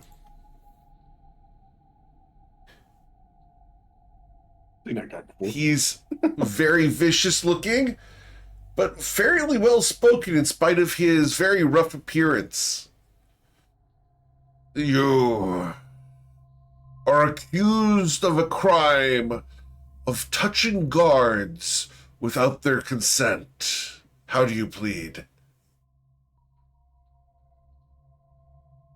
I don't know enough about your legal rules to make a decision. I'm requesting my attorney. His name is Jim Maroli. Where is this Jim Rowley? He's at the palace. I refuse to make a plea without representation. So guilty. Understood. That...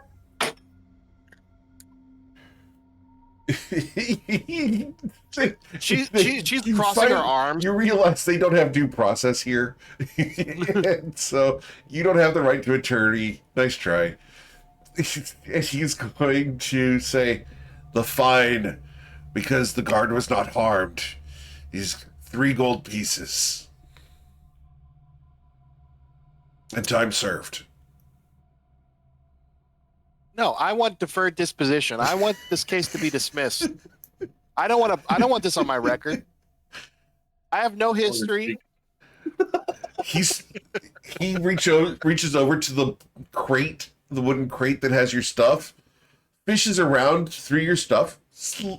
Respectfully, he doesn't break anything, but he fishes around and finds your coin purse. He's going to remove 3 gold from your coin purse as he ignores the right to no searches or seizures. He confiscates 3 gold pieces. We'll write down, fine paid. And is going to then slide the crate over to you. The crate is chained to the desk. Take your things and go. Breezy will start, because they took her armor, so she's gonna have to put her half plate back on. It's gonna take a while. She's gonna make a show of it because she's very upset. Of course, this is a travesty of justice. you barbarians don't know what you're doing. There's a reason why you've never won a war against Fluidin, and it's because you're all stupid. He's just tolerating the words. That's one thing that he's been trained to tolerate is just words. All right. So as you make a big show of it, you'll put on your armor. Your equipment is handed back to you, and you are escorted out of the jail. She'll double check to make sure that everything is there. Everything except for 3 gold pieces, which I need you to scratch off your character sheet. 3 gold, please. That's actually kind of aggravating because I had 5,400 gold flat, and now I have 5,397. If I can torture you through the OCD, I will do so. Oh, that is actually All right. So They're gonna pay for this. you're gonna pay for It would this. have I been don't really think they funny are. had the message actually gotten to Jim Rowley and he'd be like, Nope. Jim Rowley's not here, man. Okay. Well, Breezy, as you are in the city streets, where are you going? What are you doing? At 8 a.m. the next day, Breezy, you've been granted inspiration. Oh, she was gone the whole night. Yep. Huh. No one looked for you because you told them, I'll see you tomorrow. Yeah, to be fair, yeah. But they weren't even a little worried, and that makes her mad. They literally sent you a No. message and you dismissed it. Yeah, but I tried my insights. I'm sorry the schizo has trust issues. Can't really Oh. determine things in trusting messages. like, no, yeah, she told them everything's fine, but they weren't like, it's that, young teenage girl. She wants them to give her space, but she also wants them to pay attention to her. Yep. Understood. Standard teenager behavior. Hey, I didn't call mom, but why didn't mom come get me? Yeah, understood. Yeah, exactly. This is the moment that she's now finally being treated as an adult, and she doesn't like it. Of course. Generally, as you wake up in the morning, your decanter of endless coffee is waiting for you.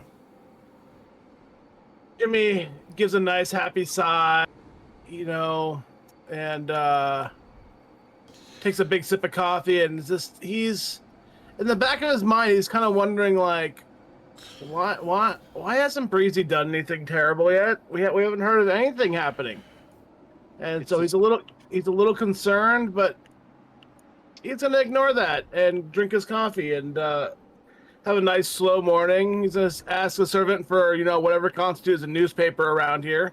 Okay. And, You'll get a that's what declaration of various real estate transactions. Yeah, and he'll just go ahead and he'll read And that commodity while, prices. Yeah, he'll just read that while he drinks his coffee and waits for someone to come get him, because it's one of those ones where if no one comes and gets him, he's probably just gonna sit here for a while and enjoy the quiet. Cool. So, using her breezy sense to know that Jimmy's having a nice, peaceful, quiet morning. Breezy is, once she gets within 500 feet of the palace, she's going to dimension door right into the middle of his room, and she's just gonna pound on the table. Jimmy, I need your help. I need to draft a lawsuit. A lawsuit? A lawsuit for unlawful imprisonment and unjust retaliation. Can you please describe how you look like first? Well, She's fine. why don't you go ahead and get me a law book of Karth to start with here, so I can see if any of the things you say actually bear any sort of relevance to the situation. She's covered in tattoos, or at least, she has like spider webs and crosses and skulls and stuff like that on her face, on her neck.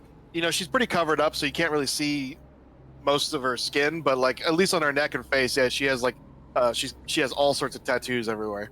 What I'm seeing right now is you look like you deserve to be in jail. So, well,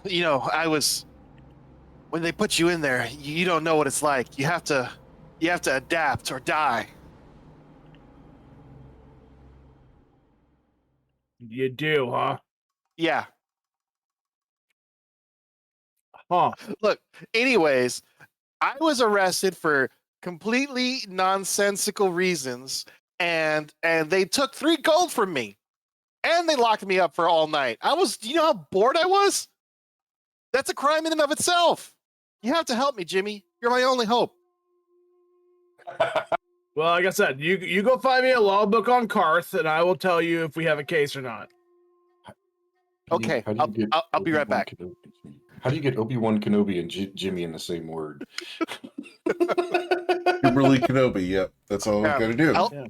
Help me, Jimobi Wan Kenobi. Jimmy Wan Kenobi, there you go. And you do gain 2 points for the attempt. Yay! The points don't matter. Just Obi-Wan Jim Rowley. Oh yeah, that's good. Yeah, Obi-Wan Jiroli. There you go. There you go. That works. All right. So, Nero and Tomo, we did gloss over the fact that you guys returned to the palace at night. Was there anything else you wanted to do yesterday? On the way back, Nero would have been looking for a magic shop because he's got the extra gold from Ricard, just to see if he could find a cloak of protection somewhere. As you walk into the shop, and I wish I had the art for this guy, it's been very difficult to acquire, even through less favorable sources. There's you guys know I hate AI images as much as I can. I hate them so much. But inside, sitting on a couch, covered in cushions, there's a Rakshasa. A devil that looks like a tiger, but with backward hands. Oh, wow. He looks at you. Ah, hello. Welcome. How is you? Do well? I do fine. How about yourself? Ah, fine I do. How can we be of service to use? Just curious, do you happen to have a magical cloak of protection? Ah, not upon my person, but within my fine establishment, yes. Do you wish to purchase? I'm definitely curious as to the price tag you have on it, so maybe I will purchase it. Oh, I need a deception check from you to hide how wealthy you actually are.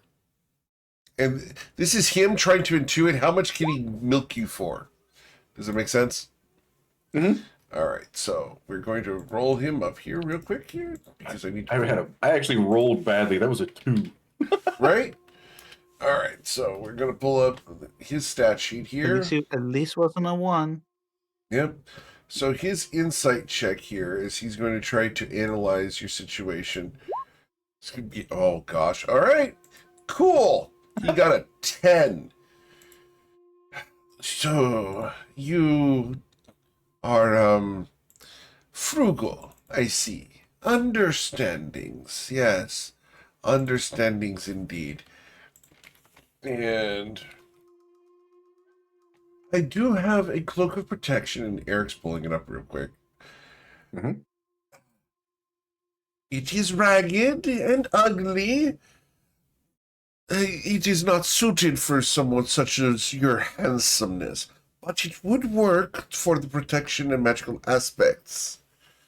If you would take the ratty, horrible, disgusting, hideous cloak, I could provide it to you for 3,500 gold pieces. 3,500 gold for something you're trying to tell me that is rattered and torn, and you obviously are going to have a hard time moving? Oh, no, not hard time moving. It has recently come in. A Canaan came through. One of those jackal people said, I do not want this. It belonged to old kitty cat that he had eaten. It is not valuable in the least. Therefore, it is 3,500 gold instead of the standard 5,000. It's funny you say that because I was just recently somewhere else where the standard price was not 5,000, but the standard price was 3,500. He smiles at you. Then I encourage you to go shopping there. Can we do a little bit better? Can we do a little bit of negotiation? Yeah. Go ahead and roll a persuasion check, sir. Gotta try. I know you gotta try. Miss every shot you don't take, right? I will trade it for 34.50, and not a penny less. Deal's a deal. 34.50 it is. Very well. As you feel like a winner. I got the same 50 gold. It's a win. Tomo, is there anything you want to do with this magic shop with this devil, this fiend? No, he's not looking for anything right now. Understood. Cool. All right. So you guys would have returned to the palace and gotten a long rest. Breezy, You would have gotten a long rest in prison if you had slept. Oh, yeah. Did you? Oh yeah, of course Okay. she did. Yeah. Understood. Everybody got a I'm long pretty sure rest, including Deuce. The only thing that matters is for Breezy in the long rest is that she couldn't change her spells because she didn't have her spell book. True. Which might matter. We'll find out. Cool. As you guys reconvene in the morning, Breezy has chastised Jimmerly and is questioning him for the information for a lawsuit. Lumi, what are you doing this morning? She's just having breakfast. She's Okay. just chilling, waiting until she's told when our summons are going to be. Okay. Well, after a while, you guys are summoned. Guards will come for you to take you to the palace entrance to go to your appointment. Is there anything anybody wants to do beforehand? Lumi would suggest that we have the telepathic link, if that's possible. Yeah, Dave's would have set up a telepathic bond. Right when the guards got there, would have asked that he give us a minute, and he would have set up the bond.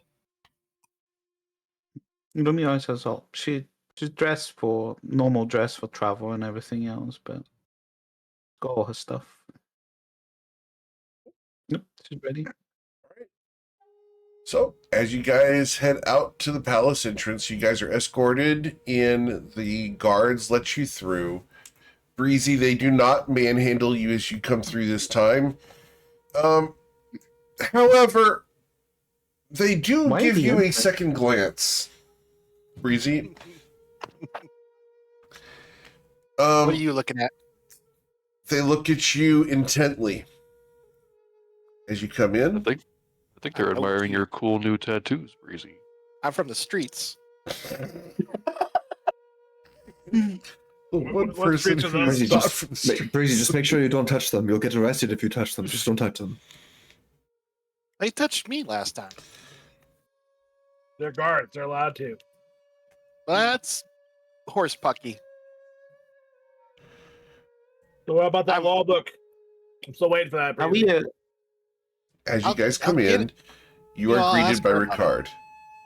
Yeah, Are yeah we they at the probably palace? have a- Good morning. Are we at the palace guards, Eric? You guys have come inside the throne room. Okay, yeah. I was just confused. That we like, why are we at the entrance of the Nope. palace again? You Normally we guys talk would have about been what we escorted talk to the about. throne room. It's because Okay. I don't think there's a render of the inside. There's a battle map of the inside. but, Yeah. I don't That's- have a good image of it. The battle map for the inside is an old one. It doesn't have a roof, and it doesn't render well. It's hideous. It's gross. It's bad. And I've tried It's fine, rebuilding it don't to worry. make it look bright, and it's just not coming out good. I'm sorry, guys. That's fine. Don't worry about it. It's okay. Unforgivable. Yeah. Breezy's- Lumi will Breezy's a courtesy gangster now. She both of doesn't them forgive. to the king. She doesn't forgive and she doesn't forget. Sorry. Someone's been at work too long, just saying.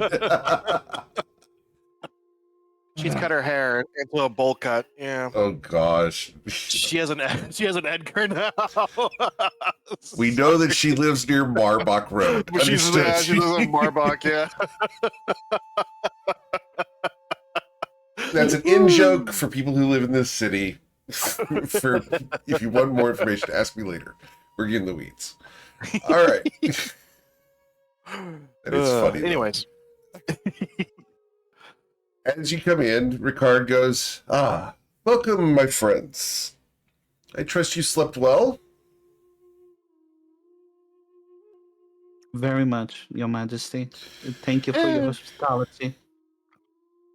not really. Where were you last night? Anyway, Breezy. Oh, right. You were in jail. You were in What? jail, Breezy.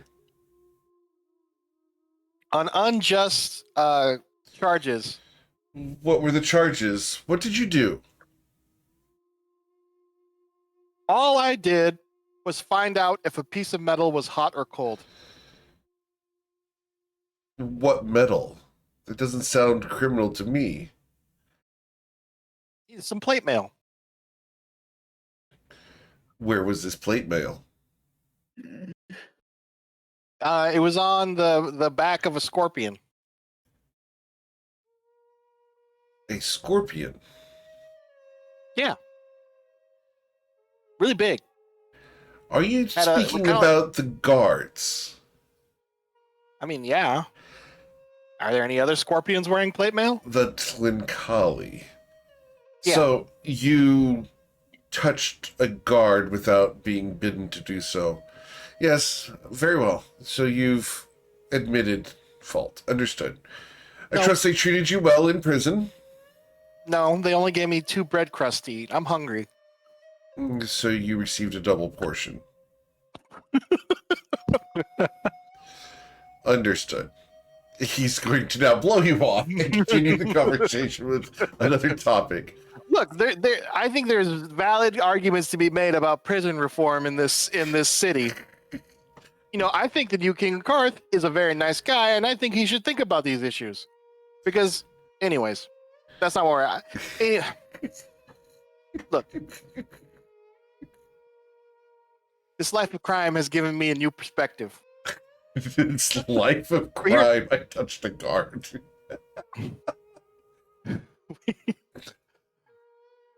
Anyways. You wanted access to the tablets of Aslan. Oh, yeah, that's right. Yeah. The whole point of the campaign. Yeah. So, those are in the possession of Karth. My mother acquired them in an effort to further the aims of the city. We are not interested in departing with them or separating from them at the moment. However, you do have access to technology and resources that indicate that you have a better connection with the end result than we do. You just call me technology. No, I was referring to the skyship upon which I rode here. And I have told my mother about. Now, such a vessel is very powerful, but it pales in the comparison with raising a skyland into the air. We do not have the necessary components in order to do such a thing. But we are interested in the idea. We would like to be involved in this project. Karth would like to volunteer to be the terrain that is used. No. Does Breezy just say no? Yeah, I mean, she didn't say it out loud. She was just like, yeah, no. No. What do you all say? Group huddle. Yeah, telepathic. This is all in the mind huddle. Yep. All in the mind huddle right now. Well, I want a physical huddle. Okay. I just want us all, yeah, I just... That, because, you know, it's always great when the protagonists are having a big huddle, and then every now and then one of them like peeks up to look at Ricard, and then they go back to talking.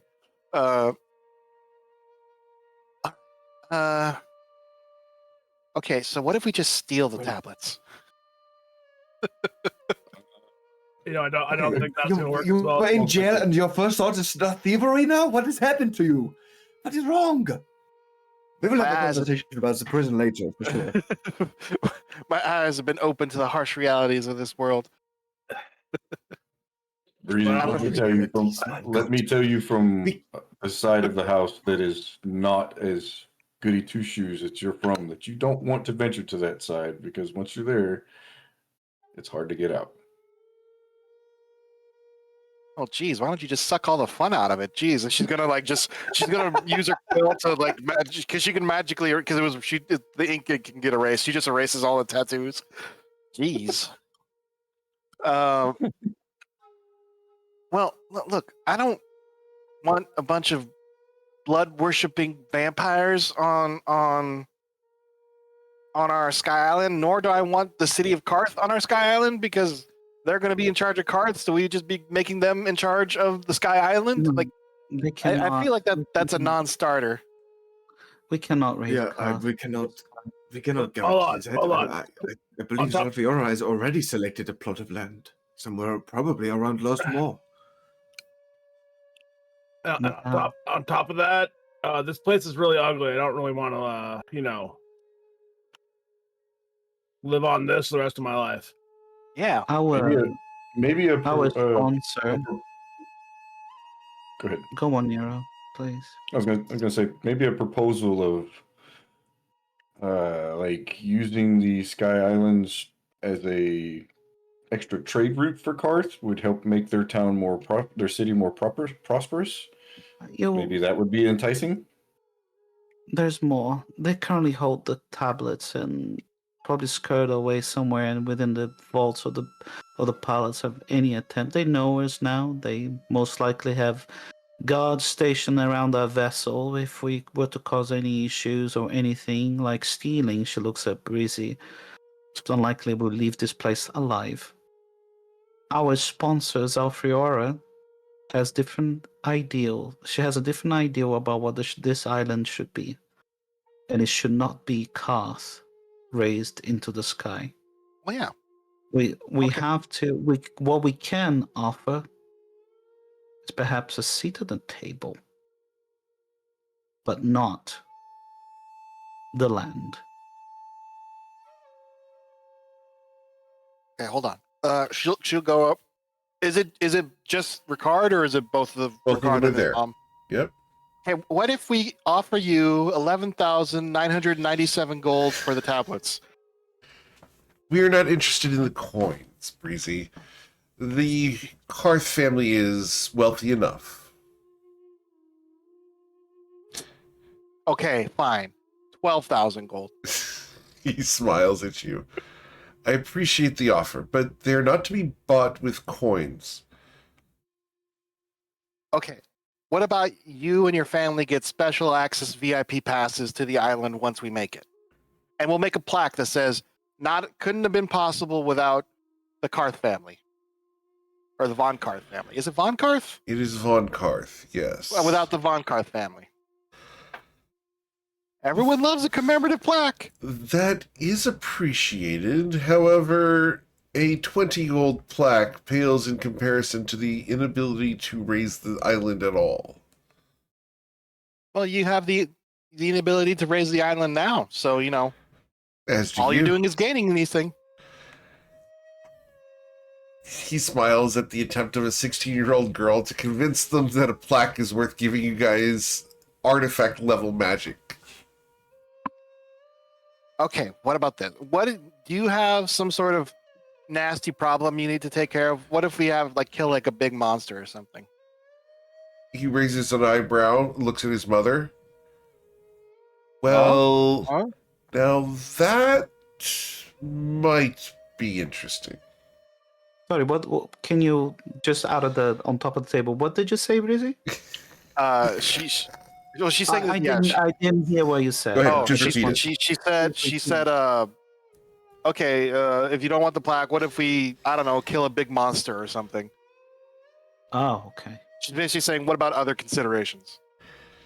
Well, that's not now what they that do. you mention that, It's always a big monster. well, yes. There are two major threats to Karth currently. One, we were fortunately able to avoid upon sailing in, but resides near the northern beach. We would need someone to clear out the beach of the infestation of the undead and a powerful knight that resides there. The situation is further complicated by the fact that the beach to the north of town is home to a young kraken that tends to pull people into the ocean. Oh, Kraken. That's what I said, kraken. That's not how you say it. It's Kraken. He looks at you. Yeah, does that? It's an inflection company. from the city of Karth, I'm afraid. I'll add that to the list of karst deficiencies. All right. So the question I have to go with here now: what kind of knight are we talking about? Like, we're talking about a death knight, a human knight, some sort of magical. A fiendish knight in plate armor who very rarely misses. Oh, one of those. So basically, a death knight. Okay. Fiendish Sounds like a hell knight knight. with It sounds plate like a armor hell that knight, very actually. rarely misses. Not a necromancer. Yeah, sounds like a hell And- knight. Indeed. He will give us the tablet for providing you the service of clearing the beach and cleaning this night. Clearing the beach of the foes, yes. Or, and this is the one that would gain you the favor of Karth, and a future favor in addition to the Tablets of Aslan. Yes. There is a creature on the Phantom Run named Malavedoro shit. that has recently resurrected and is currently afflicting the area. As I hear the term shit, I think out of we were character, I think you told actually about- told us about this guy. Yeah. I think you're Out right. of character, I fought this guy. Well, no, I think Lumi's right. I think this was brought up to us when we were first initially talking about what route we wanted to go. yes. Yeah, Breezy knows about it. It's a fear demon. It's a fear creature, yes. I'm somehow reminded of Helsing Bridge and Fear Turkey. If anyone has watched Helsing Bridge, So good. yes, it is very good.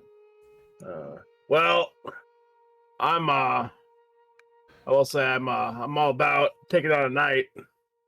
You know, kind of who I am. Gotta challenge our own kind here. I mean, the Malavedoro, if it just resurrected, it's probably not as strong as it usually gets. True.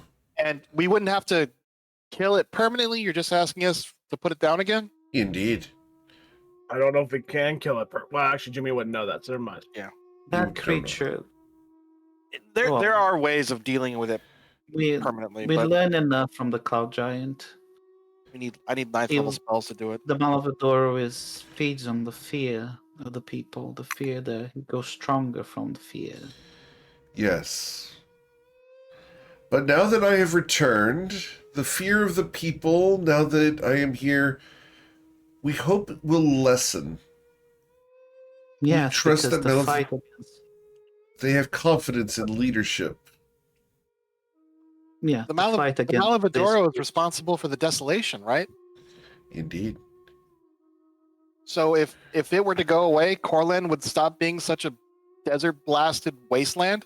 In theory. You know, eventually, yeah. Huh.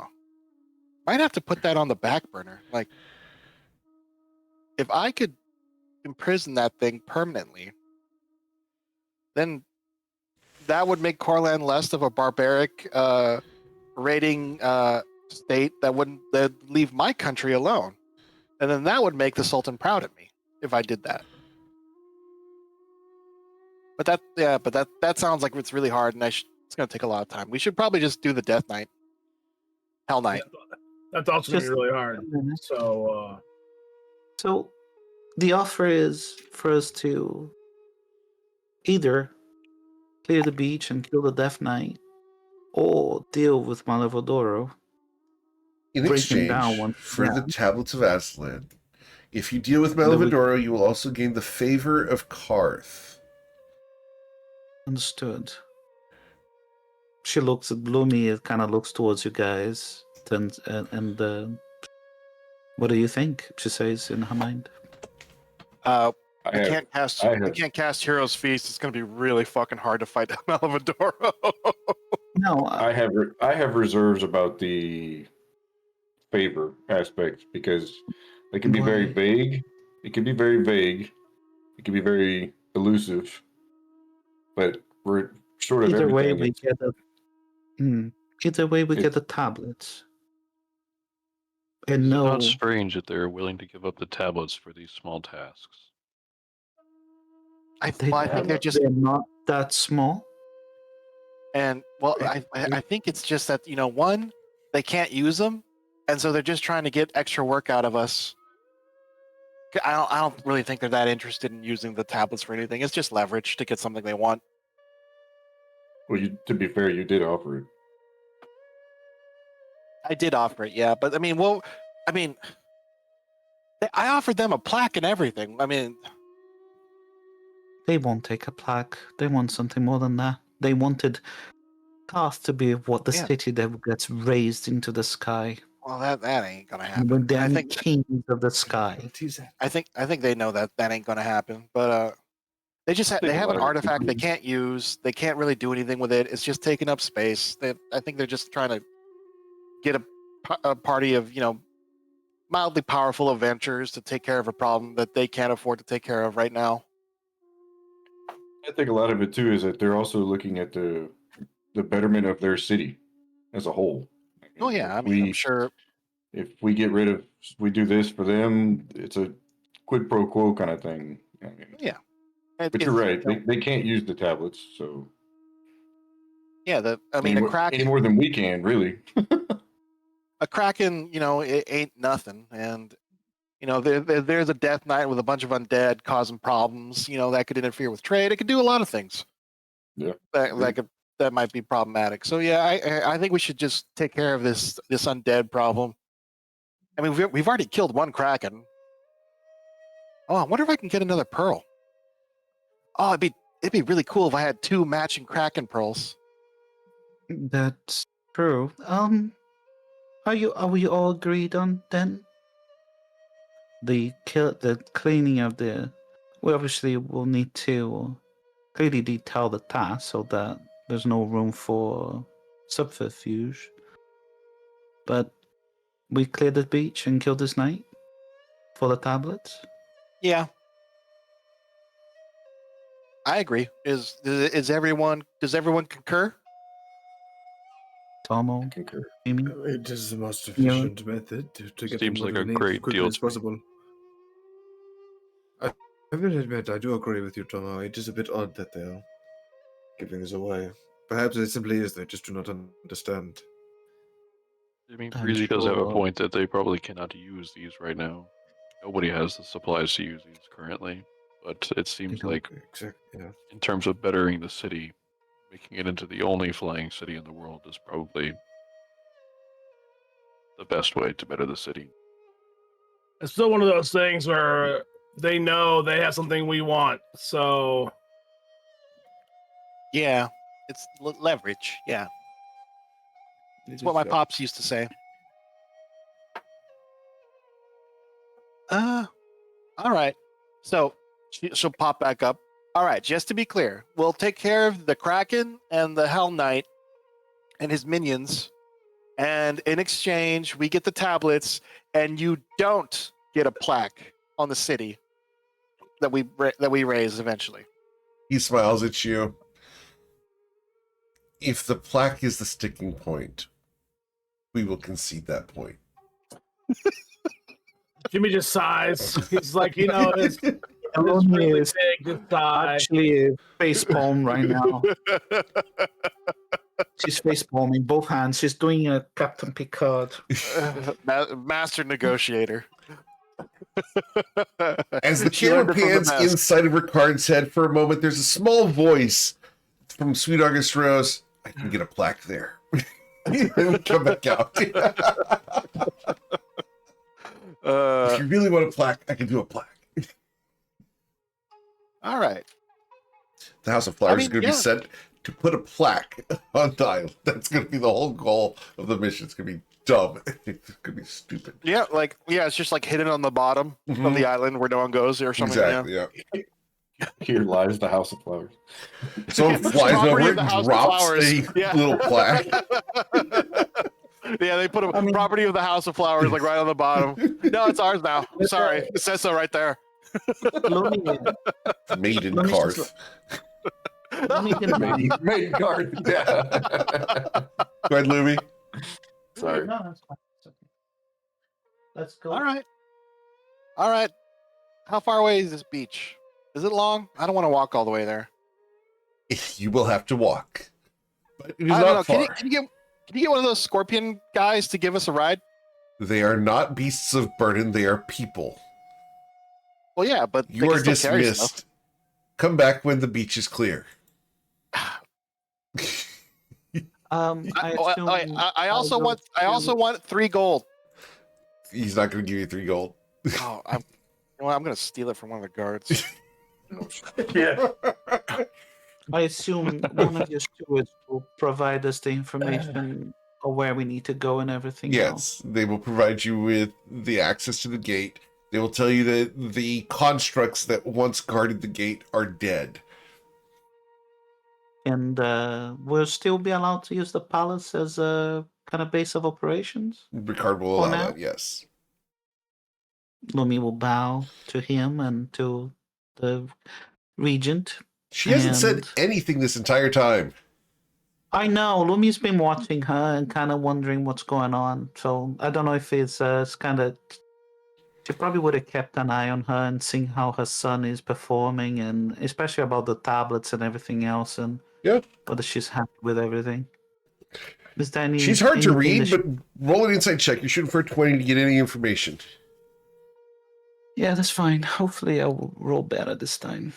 I got +7, so 19. Womp womp. Just short. Womp womp. Yeah.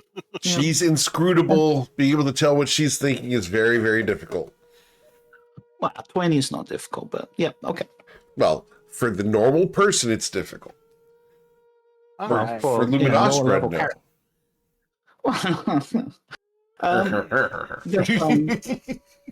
So I assume we I got a Breezy quote. made the deal, so Lumi is happy Oh. with that. Would Eric, would you allow Tomo Sure. to roll as well? Of course. He was suspicious of why they were giving up the tablets anyway. So. I know that Sean's suspicious regardless because we don't. Ooh, All right. easy. There it is. Okay, Tomo. All right. Tomo said, "Beat me." our wise and hairy monk. Yep.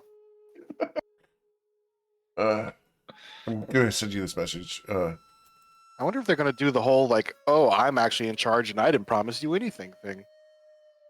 No, we're not doing that.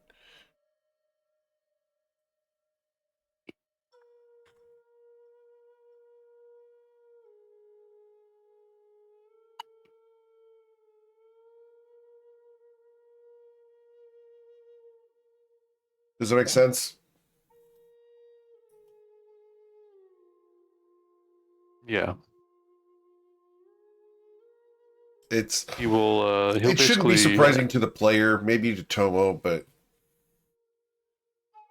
I guess as we're leaving, Tomo will kind of be like, in the mental link, he'll say something like, "You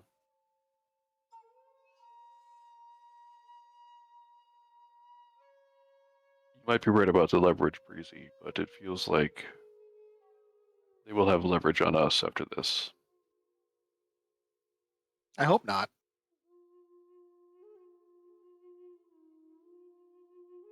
Oh well. If they're You- You want money? sneaky and duplicitous, we'll just have to resort to more extreme methods. What? Why do you What Why do do you you say they mean? would have leverage?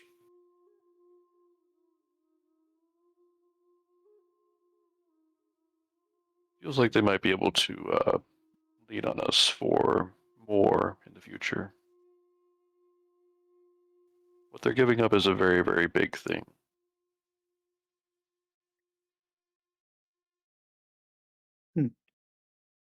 You believe that later on they may call in more favors to justify the weight of the artifact they gave us initially?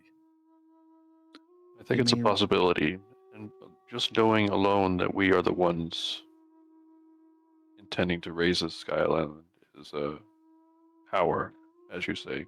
Knowledge is power. But what they don't Lumi know will- is that we're not the Mhm. only ones.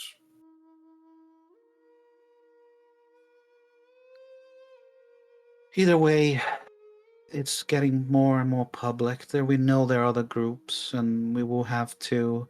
It is now a race rather than this become a marathon with a public marathon, everybody's involved, but It's I don't believe we can avoid competition. But either way, just putting our hands in the tablet clearly puts us in the front. And if we have Not to to, mention- we will destroy it. Not to mention we have the notes. Well, we don't know. I mean, we know we have one, but if you remember correctly, there were 4 leads. Yeah. We only What's that? solved one of them. However, we know the gardeners were looking at the other one, so I'm afraid that when we do eventually arrive at that place, we may have company. Ah, well. Our character Nero was referring to the notes from the guy at the High Peak Archives. Oh, yeah, no, understood. It's like the notes. That man should be dead. We need to silence him. Stop giving that thing for 300 gold pieces. I mean, It's I insane. kind of wish these people would give us the tablets for 300 gold pieces. Yeah, well, they're not Shouldn't, very shouldn't, smart. shouldn't look a gift horse in the mouth, Lumi. That's what my father used to say. I agree. Much Even easier though- to deal with Vaynimar. At least we can unload our copper coins. Yeah, you know, I didn't Mehipata didn't should even- send him to corn shop. even like that horse. It tried to bite me. Horse. Oh, Yeah, the gift horse. Yes, indeed. Well, Ah, Lumi will say, I will look for the steward. And she kind of goes looking for the steward Yep, to you speak find to him. them. So, has your king and regent briefed you?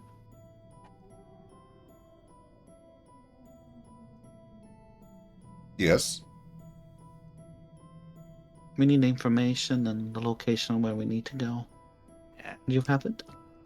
Go to the And who we find? northern gate, exit there, and deal with the problems outside. yeah, just follow the beach. Yeah. Hmm. Understood. All right then. Let's go. She Okay. turns around to say goodbye and turns around and goes back to the group. Just go to the beach. Yep. Follow Pretty the straightforward. You're a Okay, beach. So one thing that Lumi will do is I'd like to stop at the boat if we can. I want to That's up to you renew guys. our Yeah. wards. Sure. Okay. So Lumi Yeah. will spend some time at the boat to cast forbiddance once again. Okay. Yeah, In Dave time. will spend 10 minutes doing alarm and then 10 minutes doing water breathing on all the party members. Okay. Since we're going to a beach, God forbid. Cool. Oh, And the alarm will be the same one as last time, mental and but this time just party members. Alcibiades and party members. Very well. Cool. Any other preparations you guys want to do before approaching the exit to the city? Nope. Let's go. I'm gonna I'll cast- cast Gift of Alacrity on myself and Tomo. Cool. I will cast Phantom Speed. And I'll Right. bring Stella Whisper, my giant cat. Understood. And I will ride it. Why do you have that when you could just fly? I mean, sure, it is really fast, but like, Being able Yeah, to it's- dash 200 feet in one round. well, yeah, I know. I use that spell all the time. I know. That's fine. You should be happy. You have taught me something. Well, no, it's just Lumi's lying. you know, if I could just fly, I think I'd rather do that. But I can, but I choose to use this as well. all right. Everything to my advantage. Let me on. No, you can only have one person. You know that. You know the spell. Did it actually say that? He does, yeah. Only one person Oh. per phantom. Okay, well, what if you fly and then I ride it? You can cast a spell yourself, Breezy. Oh, what if I ride it and then I tie a rope around my waist and then attach it to you because you're so small and little, and then it just drags you. Right now. Well, yeah, but normally you're so little. Lumi is gonna mount the steed and just start galloping forward, leaving Cool. Brixie behind. You guys will make your way to the city gate. And as the guards allow you to open the gate slightly, you're able to peek through. The terrain outside looks like this. It's like EverQuest, man. Thanks. It really does. Holy shit. Yep. Where's the whirling dervishes, Eric? Oh, I'm sorry. Did I forget to put you guys here? I tap 3 mana and cast Whirling Dervish. I'll just add. Oh wow, they meant like right outside the walls, like right outside the Yep. walls. Wow, I wasn't ready for this. Could you make that token large, Eric? please? Sure. One moment. That is the my mount. Really wishing I had my combat spells prepared. That's not a good sentence. Such a small map. Oh my god. I did not have a haste to be prepared for this. Oh my god. All right. So, as we are not prepared, in spite of the fact that we asked if you guys were prepared. I mean, we are prepared. I mean, it's like well, the thing I would say is that were we able to see there were creatures outside the gate straight away? Because I No, wouldn't- as you come I'm not outside, prepared. they rise from the I wouldn't have sands. Okay, that's Yeah. fine. So that makes sense because I wouldn't have just kind of walked out within you're 15 good. feet of creatures to kill. Nope. All right. So as you come out, these things turn aggressive, and the guards behind you shut and lock the door. Please roll for initiative. How wooed. How would? I forgot to target my token, but I got a 30. Oh shit. All God right, damn. Tomo. I'm gonna start it off with the record sheet. I got a 25 total. All right. I wasted my crit on this. You know what? I'll use my Boots of the Vigilant, and I get an extra 1d8. So 25. Yay. 25 for Breezy. Ghibli, what was yours? 22. Understood. My token was targeted. All good. Cool. So I need to roll some initiatives here myself. Here we go.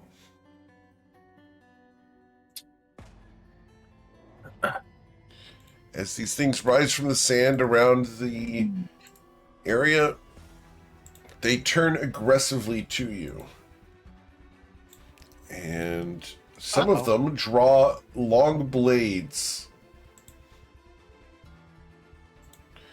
If only we had some sort of giant metal scorpion that they weren't allowed to touch. Like a guard.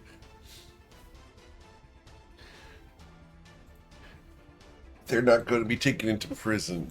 No, sir. Man, I really don't have a lot of good spells for this prepared. Shit. Ooh, well, okay, no, we'll work this out. All right. We can. Those are the ones I'm going to roll for now. Cool. Mr. Tomo.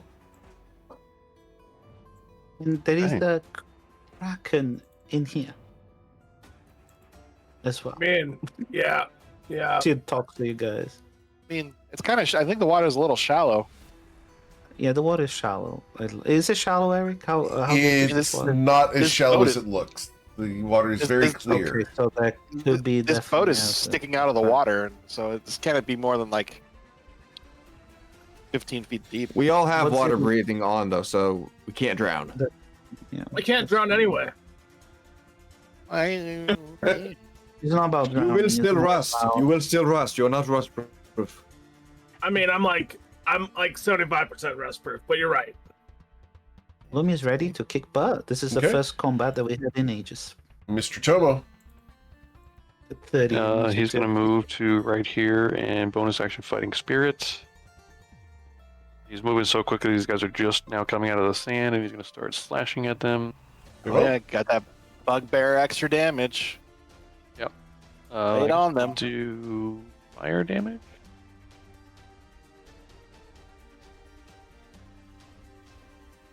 The You 21 can see something you haven't seen yet, too. will deal 25 damage to the thing. Plus a D or 2d6. Sure. Ugh. Oh damn! Okay. Adding an additional 3. I will do an unarmed strike as well. Okay. He has 12 hit points left. That arm strike will strike him, dealing 9 of those. Plus a d6, I believe. Another 2d6. All right, so you have destroyed a ghoul. As its head is caved in, it is destroyed. Gabagool. It dissolves And then back I'll into the move- sand. I'll just move right up next to this one. That'll be it for my turn. Very well. It's Breezy. Shoot. Shoot. You know what? Might as well. It ain't easy being breezy. It ain't. It really ain't. Yeah. You know what? I'll just use this. Still cast tensors. You know, she pulls out her chainsword and starts revving it. The air around her gets colder as she assumes her final form, and then she starts running forward. 5, Cool. 10. And I'm gonna get flanked if I do that. 5. I was right here, right? Yes. Or was I was right here. Sorry. It's 5, 10, 15, 20, 25. And she is going to attack. Oh wait, I had advantage anyways. I didn't need to do that. Oh, whatever. We're figuring things out. So 1 and a 2. Do those hit? To hit the ghoul, yes. Those both strike it. So that does. She's doing this one-handed because she has her shield in the other. Sure. And so 9 and 6, and then rolling 4d12 for the tensors. Very well. Dealing 26 additional damage. You've killed a ghoul. Haha. As it shatters due to the cold damage. Anything else you'd like to do, Breezy, as it turns into snowflakes? It's actually force because I don't think. Wait, hold on. Actually, no, it is cold damage. Yes, because I got Fizbins, so I can turn it into cold damage. Yes. She is going to turn around and face the other ghoul and just say, you're facing the first student of Tomodachi Chisana. Face me if you dare. And that's it for her turn. Very well.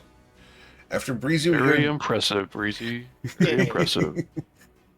You worry about me. You don't have to worry about the second student of Tomodachi Chisana. He's not as good. Speaking of the second student, Mr. Strong. Sorry. He will take Sorry, notes. James. No, you're not He will sorry. take notes. He's gonna have his arms like starting to raise, and then he's gonna hear that last part of it, and he's gonna be like, "Jawohl," and he's going to clap his hands together, and blue sparks will shoot down both of his arms out of his fingertips, and he's gonna cast Chain Lightning at this guy right here, and it'll then chain to this guy. Oh wait, no, not that guy. He's not within 30 feet. It'll chain to this guy, and actually no, we'll chain it to we'll shoot this guy so we can hit target 1, chain 2, and chain 3. Very well. Cool. So the very first guy needs to make a dexterity saving throw. And this is just a straight roll for him. So this is going to be a dexterity saving throw of a 19.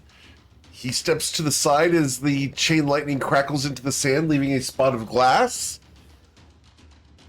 The other He takes thing half is- damage on a save. Yep. So he'll suffer 24. Yeah, yep, 24. He's not resistant or anything. Cool. The other two guys that look like him, one of them succeeds, taking 24 lightning damage there, as he's slightly startled. The other guy suffers a full 48. And then the ghoul, his dexterity saving throw. It's going to be a natural 1, so he fails and suffers 48 damage and is destroyed. As the lightning crackles across the 4 of them, Breezy, that was pretty impressive for the second student. Second student. Only took me 1 shot instead of 2 slashes. You didn't use a sword. It doesn't count. He's gonna. I'll pull out the scimitar, the sandglass, and he'll start walking forward a bit. There you go. Cool. As you step forward, anything else? We'll move up to here. We'll be running Satomo. That'll be it. That was my action. Okay. Cool. That's your action. Let's see. What do I want to do here? Alright, so we are going to use a legendary action now. And we are going to move. We're going to move up to my speed as I extend blade-like wings and fly over this statue 40 feet to here.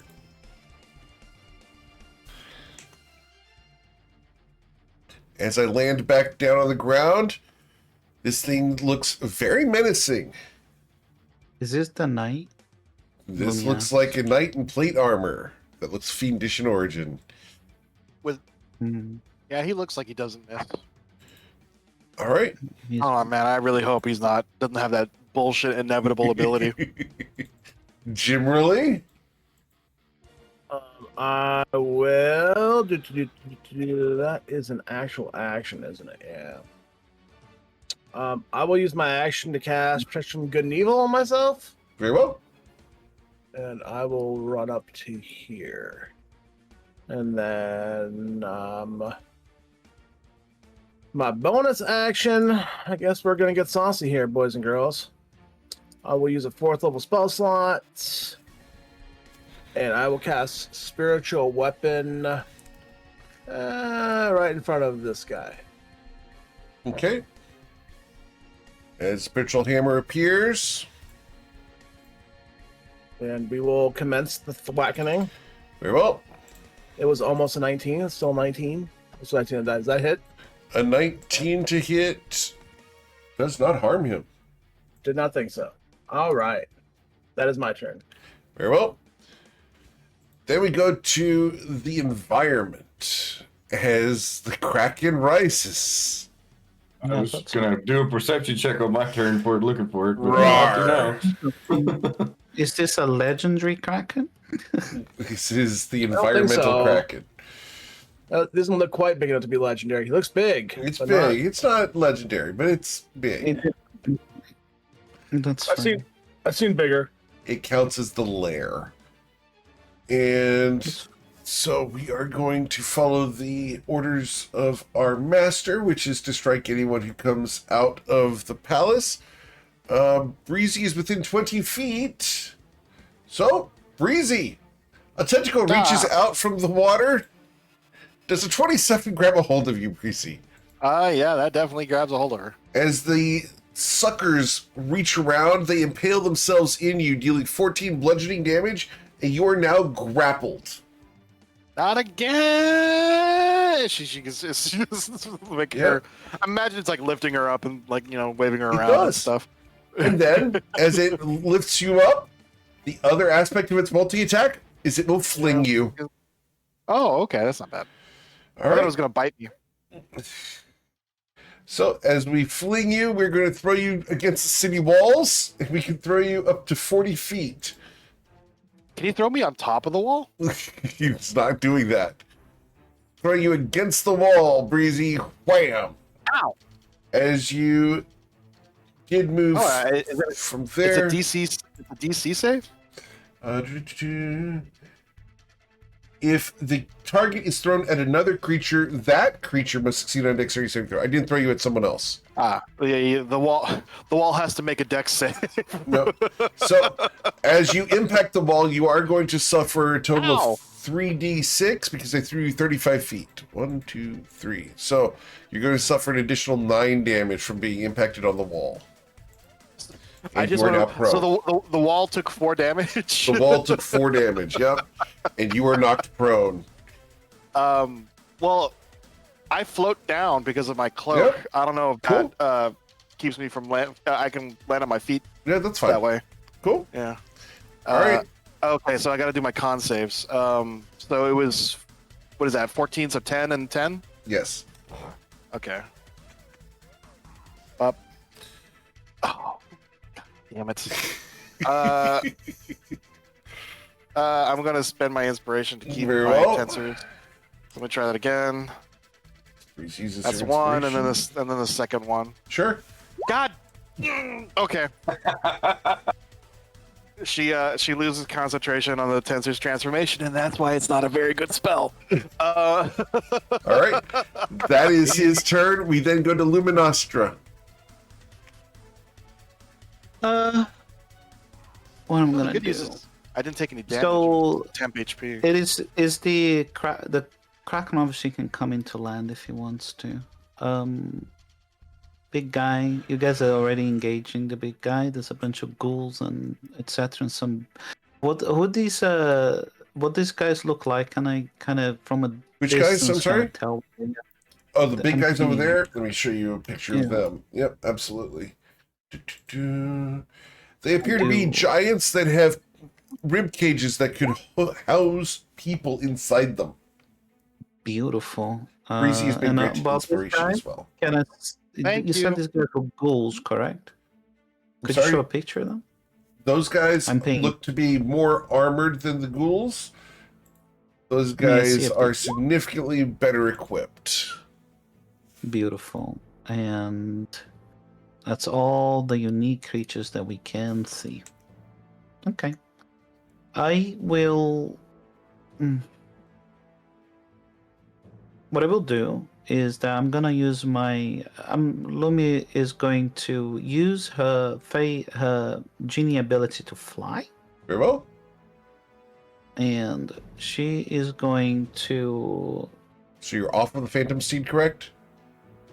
The Phantom Seed stays where it is. Understood. Until it takes damage. So she'll dismount, use 5 feet of movement Sure. to dismount, but she flies up Okay. 5 feet, and then she takes the remaining 25 feet, and then she will cast a new spell that she got when she leveled up, that she renamed. It used to be called Fast Step, but it's called Face Step now. Very well. So she uses that to, and she uses a bonus with that spell. She uses her bonus action as casting the spell will allows her to teleport a further 60 feet into the air. Okay. So she's currently at 90 feet. All right. I think the dynamic lighting is messed up on this map, so I'm going to actually just remove that if that's okay with you guys. Yep. Because Yeah, it's not showing problemo. properly. All right, so we're just going to turn that off just because it's not showing properly. Oh yeah, that's fine. So yeah, Lumi's at 90 feet in the air right Very now. well. Cool. That's her.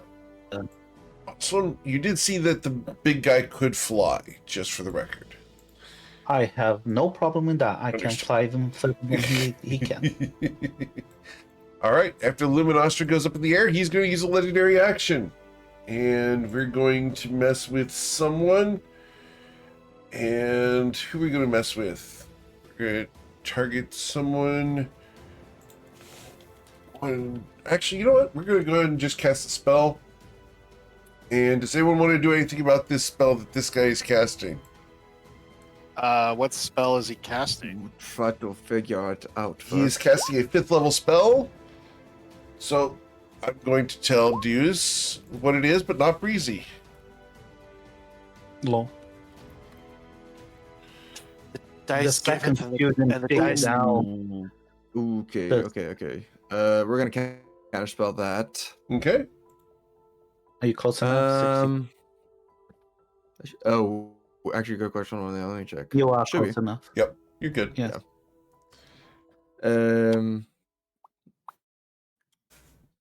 I want to use a 5th level counterspell on this though, and only use up one of my 2 slots. Not really. I'm gonna try to counterspell it with a 3rd level spell. Okay. So, need So your that's intelligence an check up at the top. DC 15. Yep. All right. Ooh, okay, no, doesn't work. Your spell slot is consumed, but the wall of force is going to fire off. And we're going to do a wall of force, and we're going to do the wall of force back over here, which is going to be nasty. We're going to do the wall of force encompassing these lovely people. This is a sphere of a radius of up to 10 feet. All right, so we're going to do this lovely dome, and that is going to be a dome around these guys. And we're going to make it be...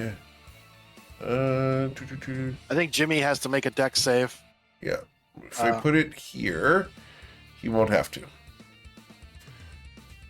All right. Beautiful. Well, they can't attack you. All right. The 3 of you are now inside of a dome of force. That's fine. All right. That was can his see out of the legendary boat, right? action. Sorry? Yeah, the wall of force is transparent. Yep, you can can't see through it. change the color. Yep. Okay. All right. On the far side here, this guy comes running. Oh, And we'll make it to there. Dashing. Nero, what do you want to do, sir? Here's gonna bonus action steady aim and throw a psychic dagger at the Kraken. At the Kraken. Very well. You Yep. do have line of sight on that. And with steady aim, you'll deal 31 damage to the Kraken. Right. And that's And it. I need to roll a... This is a very specific effect here. I need to roll a wisdom saving throw. Okay. Cool. The blade impacts the Kraken and harms it. Anything else? No, that was a very vague response. I am Nope, being this is- intentionally vague, guys. Yeah, he can't move because he bonus action steady aim. So that's Yep, it. cool. All right, then we go to a ghoul. This ghoul here is going to go running, and this ghoul travels at 35 feet. Can I make it to Breezy? I can. Breezy, the ghoul runs up on you and is going to claw at you and then bite. The first attack is a 23 to harm you, Breezy. Seriously? She is going to shield that. Very well. And then we will bite at you with a natural 1. All right. As I chip some teeth on your energy barrier, and this individual here is going to move and dash, and we're dashing up to Breezy. The Lord of Blades here. He is going to step forward, and actually, we're going to fly. We're going to fly, and we're going to hop 40 feet towards someone who is prey. I can't attack the people inside the Dome of Force. So, Breezy, you've been chosen. That's unfortunate. Breezy, we're going to attack you 3 times. The first 2... Sorry, let me make sure I get this right. This is going to be twice with the 6 blade and then once with the wings. So, yes, I understand why he doesn't have a health bar. There's a different mechanic involved in the Kraken. The 6 blade slashes at you twice. The first time, Breezy, is going to be a 24 to harm you. That doesn't hit. As your shield holds, the second strike will be a 21. And then he spins around and his bladed wings slash at you with a 17. All right. Is that all you got? as you taunt him, another one of these blade lords comes running and dashing around the corner. Oh, okay. I thought this guy was a blade lord. I was like, oh shit, there's another one. And we will then run up to here. The ghoul comes running. We will dash past these guys. Yes. He can move 70 feet, so he can make his way all the way to there. Group up. Jesus Christ. Yes, group up. Breezy! No. Oh, I'm You should fine, have been don't worry. inside the wall of force. I'm fine. The ghoul Hecky comes heck. running to... sorry, the Blade Lord come running up to here where I'm going to be threatening Jimmerly through a wall of force, which I can't do anything about. And we'll move 60 feet to here. All right. Tomo, what would you like to do, sir? He is going to try to come over here and try to kick this skeleton. Okay. As your foot extends, it impacts the dome of force that you were inside of. Yep, and he's going to try to slash the skeleton now. Very well. The blade skips along the force barrier. Looks like we're trapped, Tomo. Does seem that way. And that's it for his turn. Very well. At the end of Tomo's turn, we are going to make a weapon attack against Breezy with that blade. Breezy, if 15 does not harm you, what would you like to do? Okay, how tall is the wall? Tall goes up 60 feet. Okay, so I want. Should save the high level spells. Decisions. Do I want to fireball them all while they're all grouped together, or do I want to release my team? Yeah, it's probably smarter to release the teammates. She is going to Misty Step. Whee! I think it's 30 feet, right? Right there. Mm-hmm. That's her bonus action, and then she is going to. I gotta upcast it. Wait, is it a 5th? No, I have to use my 7th. Booey. I'm gonna cast Disintegrate on the Wall of Force. Okay. I have to Do use I my have 7th anyone level that quant. can do anything about this? I do not have counterspell on those characters. Do I have counterspell on these characters? Negative. All right. Disintegrate hits the wall of force. Be free! How much damage did we deal to the wall of force? Well, I think it It automatically automatically destroys. happens. It's just for fun. All good. 80. Big hit. Be free! Now, Breezy is going to hide behind the giant cat. There we go. Understood. Yeah. Mr. And that is it for her turn. Okay. At the end of your turn, the Lord of Blades is going to make it a legendary action and attack Jimmerly. Jimmerly, Yeah, he's ugly. we need to make a wisdom Basically, saving throw, correct, to attack you? Oh no, it's disadvantage. No, disadvantage. Yeah. Understood. based So on the thing, disadvantaged. A 17 will not harm you.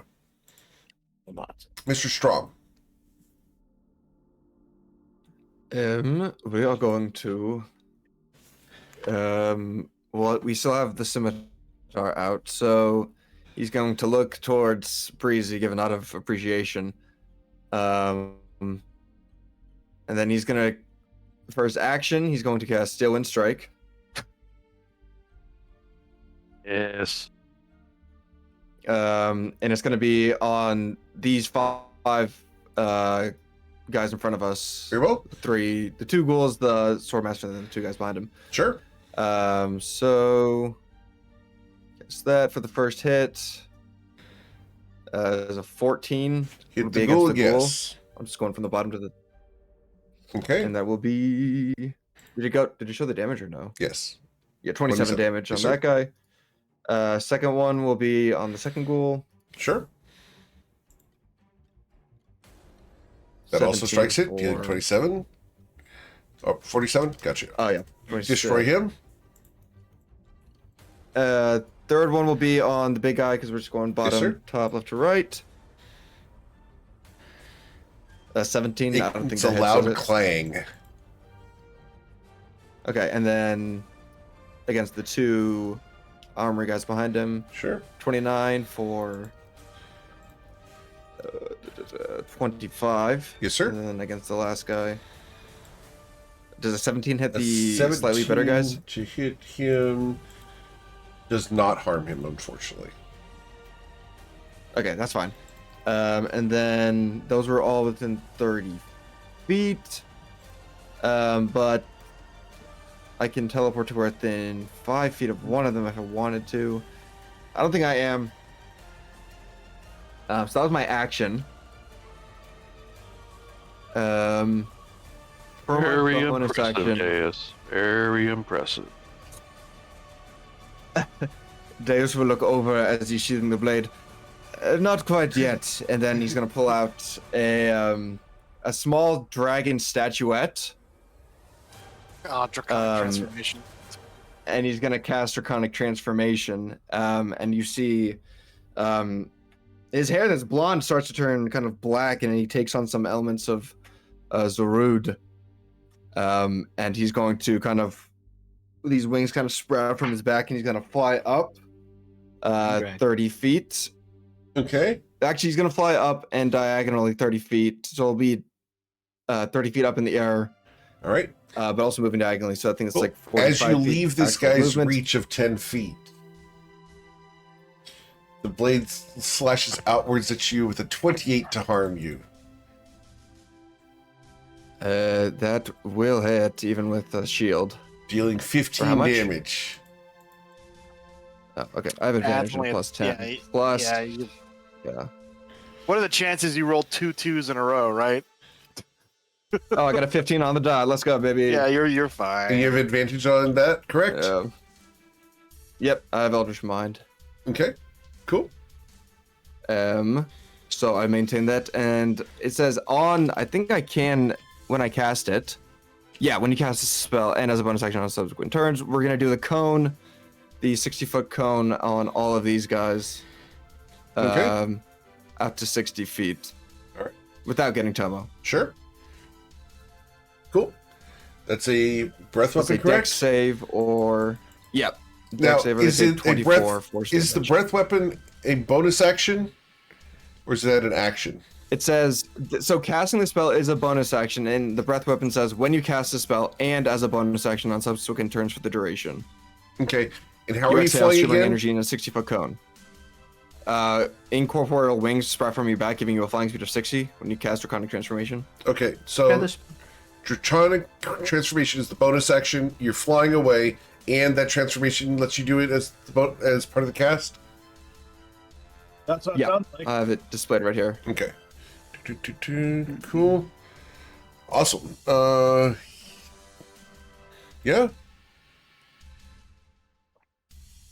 Cool. Yep. Awesome. Just double checking. Yep. All good. We're good. Yeah, no, you're good. Cool. It's a lot. It's a lot in It one is a turn. lot. It's not normal for Deus to be doing this much in Indeed. one turn. All right. So the ghoul, his dexterity saving throw, it's going to be an 18, suffering 12 force damage. The ghoul is still there, but just barely. The Lord of Blades, with his magic resistance, his dexterity saving throw is going to result in a 14. So he's going to suffer 24 force damage. Okay. He's not concentrating on Wall of Force anymore, so don't have to roll that. And then my two Blade Masters there, Blade Lords, sorry. Their dexterity saving throws, which are straight rolls. 1 and 2. So that was, you said 24? Okay, so 12 damage to the top guy Yeah, 24. and 24 to the second. Got it. Yes, sir. And that'll be his turn. Very well. Cool. And you did hold on to your concentration. We're good. Just jumping through the hoops, guys. All right. So after Dustrom ends his turn, we are going to use another legendary action, which is the second for the round. And the Blade Lord is going to cast a spell. He's going to be doing this at the 4th level. Does anyone want to do anything? Which guy? The guy right It's next to you, Jimmerly. All the little. Oh, the big guy. Okay, yeah, I'm not doing it. I'm Oh, not doing it. 4th level? I got plenty of those. I'll counterspell that. Okay, go use a 4th level spell slot to counterspell it. I was gonna see what spell it was. Yeah, but okay. Sure. I will send this to Breezy. All right. Yeah, that was going to be so mean. It would have been funny. Yeah. It would have been funny and so mean. But, Strom, you counterspell the spell that was pointed at you. Jimmerly I had a Adler. feeling after all that fanciness, I was gonna get hit. Jim Rowley is also going to cast a spell. What spell are you It's a casting? fourth level. I'm casting this one. This one's a little metal, and it's going to be a little painful for me. I'm casting. Hold on, man. That's my HP's not right. Give me 1 sec. I got to fix that.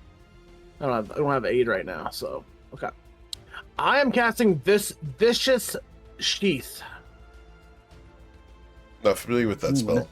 It's a Grim Hollow spell. Grim Hollow's not allowed in the campaign, guys. I thought only Ebon Tides was not.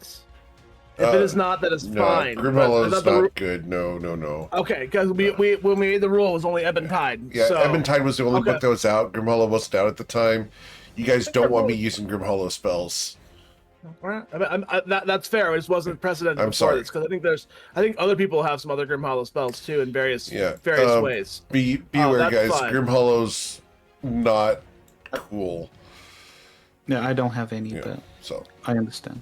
I will just swap that out, Sorry, and I will sir. use the other spell I have then. Yes, sir. Or I'll take it in its place, Yes, sir. and I will cast Greater Invisibility on myself. That's absolutely valid. And I have nothing I can do about that. I gotta add a spell. Hold on. I moved one. Where do I click to add a spell? Let's add it. Oh, here we go. And the cool thing is, I can do this now, where we're going to make you nearly invisible. Why is this thing being done? Give me 1 second. Like It's kind of fun. Computer. Hello, computer. Oh, it's Greatest D&D moment in Beyond sci-fi. taking forever to load. I'm just trying to figure out what kind of action this is, and D&D Beyond's being a pain. Improved Great- invisibility. That's what I make Greater sure I use that. invisibility is an action to use. Okay. Yes, sir. Then I will cast that. In my bonus action, I will 5, 10, 15, 20. I'll bring my. Yeah, I'm sorry, Joe. Oh, it's all right. Bring my hammer back to here, Very well. and we will whack this guy. Very well. Once my. Why? Why are you doing this? Never mind. Hold on. I'll add it through here.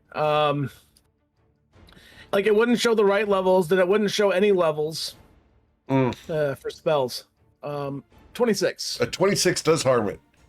As I the clicked on the spectral wrong hammer thing. wallops the guy. Here's my damage. It'll take 17 points of Force damage. force damage. Very well. Add spell. Got it. Anything else, sir? Nope, that'll do me. All right, and you are invisible. Then we go Yep, to and the Kraken's turn. And the Kraken is going to crawl towards the party. And we're going to make our way just to there, where I can reach out and I can either attack Tomo or the big kitty cat. All right. Yeah. 1d2. The big kitty cat. Yeah, the cat will get hit, and then it becomes a little What? bit. It could roll a natural. It could roll a natural one. Oh yeah, he could throw a natural on A it. 15 to no. wallop the cat. He is still in place, but now it doesn't move, and it takes a minute for him to dissipate. Okay. Cool. But he's dead. All right. So we're going to go ahead and turn him spectral for the time being. All right. Yeah. And then No, not Horsifer. Horsifer. His name's Stella Whisper, please. But I do like Horsifer. Horsifer's funny. All right. The second attack is going to go against Mr. Tomo because you were the only other person in range. Tomo, a 29 to wallop you.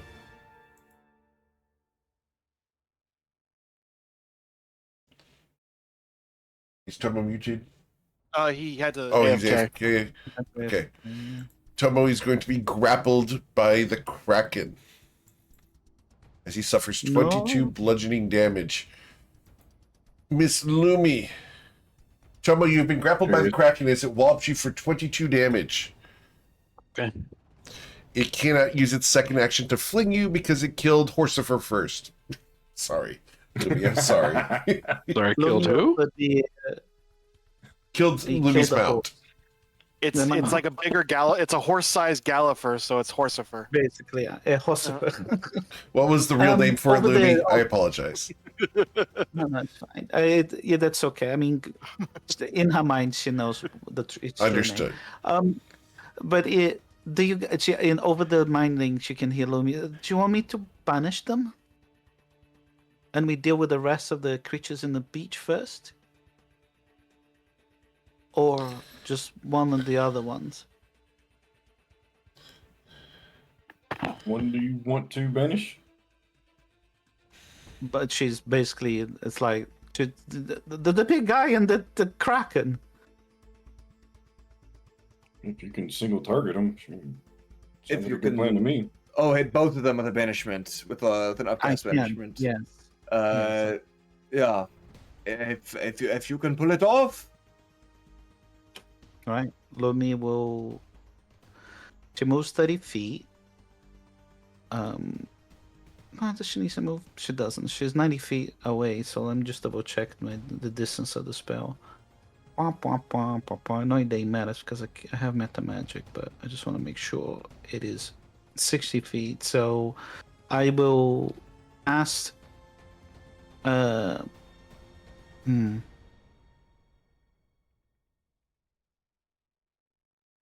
Yep, she will cast Astral Expulsion. She loses a fast step, so she can't teleport anymore. But Okay. she'll target Kraken and the big guy. They need to save against DC 21 Charisma saving throw. Cool. The Kraken first, and the Kraken does Yep. not have magical resistance. Okay. The Kraken got a 9 and will disappear from this plane of existence temporarily Yep, because it is natural to this plane. The that's fine. other individual up here. Was Tomo in the air, by the way? Chomo was not in the air. I did not say that. So, Okay, that's fine. I'm just making sure I don't want him to fall. yeah. Cool. Tomo, you are no longer grappled. And then Understood. the Lord of Blades up here, his charisma saving throw is going to be with magical resistance. Be an 11. I will use his first legendary resistance to succeed instead. Okay. Well, you use one of his legendary resistances. You can see him kind of, I don't know if there's any visual effect on that, or just the spell doesn't. He take hold at turns all. and flexes against the spell, and a shimmering energy that looks yellow washes across his armor, and he smiles at you. Well, he's resisted, but I'm sure he doesn't have that much constitution for much longer. That would be Lumi's turn. All right. At the end of Lumi's turn, I'm going to use his third legendary action for this round. And I'm going to target Mr. Straw. I'm sorry, dudes, but he's got to try. He's going to cast a third level spell at you. Does anyone want to do anything about this? I Hold don't have a on. reaction because I counterspelled the last one. Correct. I believe I still have my reaction. Am I in range? Let me just double check that. What's the range on dispel on counter 60. spell? Yep. All right, yeah, I will counter it. All right. As you counterspell the dispel magic, Yep. he grunts No. acknowledgement at your skill. And then we will go to Blade Lord, who's going to come running 60 feet. The only person who can bully the second student of Tomodachi is me. As he comes running up to there with the dash, Mr. Nero. Nero is going to take a couple steps to the left just to get a good angle. And he's going to pull off that bead of fireball that he has. Okay. Throw it. Let's see. I think I figured it was like right. Where's it at? Right right there, Okay, so that way I can get all those sure, right there. So it's a DC 15 sure. save, deck save. Cool. And We'll start with the go ahead ghoul. The ghoul's dexterity saving throw results in a 21. The ghoul dies due to half damage. Yep. It doesn't matter. I can. The 3 blade lords that are caught in that, their dexterity saving throws without magical resistance. 1, 2, and 3. Right. And so we would suffer half the damage on that. So the top 2 guys suffer 11. There. Third guy did suffer the full 22, which is pretty solid. And then That's just a beat. It's not bad for just a beat. Indeed. And then the big Definitely. guy with magic resistance, he got a 15, and he will also suffer 11 fire damage. Let's see. All right. Something. It says I can bonus action do a psychic blade attack. Is If I that have when a you free take the hand? attack action, or is it just free? It's only when you use your psychic blades as your main Yep. attack. Okay. Yep. I was just reading that down there. Yep. Okay. So disregard. All good. So yeah, that'll be it for Nero. All right. After Nero, we go to a Blade Lord that is here. This guy. Oh, I could go mess. Deuce is in the air, correct? He is, yeah. All right. Deuce is in the air. Tomo's on the ground. I can't see generally. Nero's on the ground and Breezy's on the ground. So I'm going to choose to attack one of the people I can reach. Who am I going to go after? Number 2, we're going to go race after Nero. Nero, you just used a fireball on this guy. He's going to move in this direction as he's going to come up on you. Okay. And I know that in the other campaigns you're in, you're like, come at me. Today, maybe not so much. Nero's more tanky than the other 2. Which is scary. But we are going to go ahead and use 3 longsword strikes on you, sir. Okay. The first being a 28 to harm you. That hits. And this is two-handed, so this deals 11 damage. All right. The second Got it. strike would be a 12, and the third would be a 19. Nope. Okay, The last 2 miss. understood. Then we go to the big guy here, and I need to check his senses. All right, we know that Jimmerly is there, but I can't see him, so I'm not going to attack with disadvantage. I'm going to attack Tomo because I have reach, and we're going to just do that. Tomo, we're going to start by attacking you. Actually, you know what? Yeah, we'll just do this.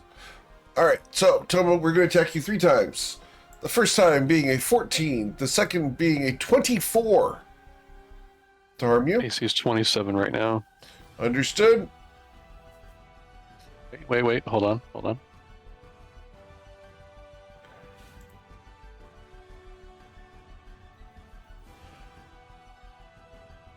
Yeah. It's actually 25, but Okay, still misses. cool. He is going to move around this direction, provoking an opportunity from Jimmerly as he moves into a flanking position, which he should have done earlier, but I didn't. And then he's going to use his third attack. Jimmerly, would you like to take your opportunity attack as he moved away? I will. I also need to roll. As I pull it out, I need to roll a wisdom saving throw. Okay. Because remember, my weapon's possessed. Oh, correct. Yeah. So I'll pull my Which weapon weapon? out. When I killed the demon of annihilation or whatever it was called, Alright. it kind of possessed my weapon a little bit. Sure. Thankfully, it happened to Jimmy of all people, who can only fail this on a 1. So Mm-hmm. And this is the okay. Good God. All right. without bless, I have plus 15 my wisdom saves. So I still don't understand how you got that high. That's crazy. I'll have to look It's- at that again. paladin and items. I'm Yeah. wearing 2 rings of protection, and I have the ruby coin of luck. But you can only benefit from 1 ring of protection at a time. They're the I meant same- ring of protection, cloak of protection, Okay. and the ruby coin of luck. Yeah, Understood. I meant this. Yeah. So I've got +4 from that. They're and separate, my- yeah. They're and then I'm a paladin. I have paladin things. All good. All right, so we're gonna give him a whack. It's not hard. That'll be a 29 to hit. Will Yes, that hit? sir.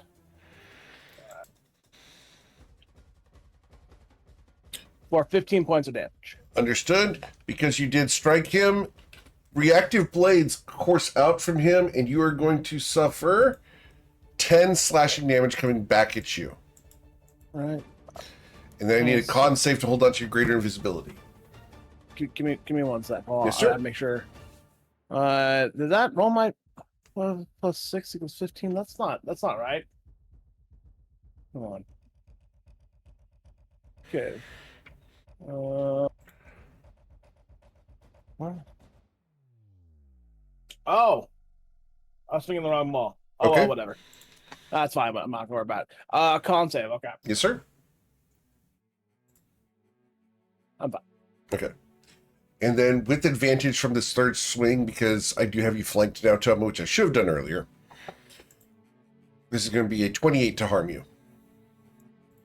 That'll hit. dealing 8 slashing damage to you. All right. And that's going to be it for his turn. We then go to the Blade Lords. Gosh, all the Blade Lords got stacked up in initiative, guys. That's fine. We're going to dash to here. There might as well be one initiative if they all stacked up like this. Not all of them did. Generally, we're going to bump into you because actually we would go after Tomo here. I'm sorry. We're going to go there and we're going to slash at Tomo 3 times. Once, a 28 to harm you for 23 damage, Tomo. Wow, yeah, that hits. The second attack from him is going to be a critical strike. And I will silvery Yeah, I barb don't have that. a no, you reaction. won't. Wait. You used your What? reaction to counterspell. Oh, that's right. It hasn't been my turn yet. Never mind. Okay. So this is going to deal 43 damage to Tomo. Oh, also. Oh wait, no, I do have it prepared. Okay. Okay. Tomo, the third strike from this guy will be a 20 to harm you. Okay, still standing. Yes, sir. All right. That was this For guy now. here. We then go to this guy next to you, who will also swing at you 3 times. Oh god, Tomo. Tomo, a 25 to harm you, That hits. dealing 17 damage. For those counting at home, Tomo has 10 hit points. The second swing, Tomo, will miss you. And the third swing, Tomo, Oops. Holy! I used my reaction too, so I can't silvery barbs it either. okay. Tomo's going to fall unconscious here. No, you roll silvery bulbs, right? So you roll that. No back one again? did. Yeah, we all use our reactions. Everyone's used their Oh, there you reactions. go. A lot of damage. 13 plus 8. That's like Yep. So it's 21. 22 plus 30, 26. So it's 48 41, damage to knock him unconscious. 51. Yep. It's just the right hand side. It's 60. not the left. Yeah, 69 points of damage. It's not the left side. We don't include the one handed. It's just the right side. Oh yeah. Okay, cool. Yep. All right. So then we go to another Blade Lord who is right here. Jimmerly's right there. We know that Jimmerly's there. He turned invisible in front of us. I'm going to, because it's in this guy's nature, we're not going to try to kill Tomo.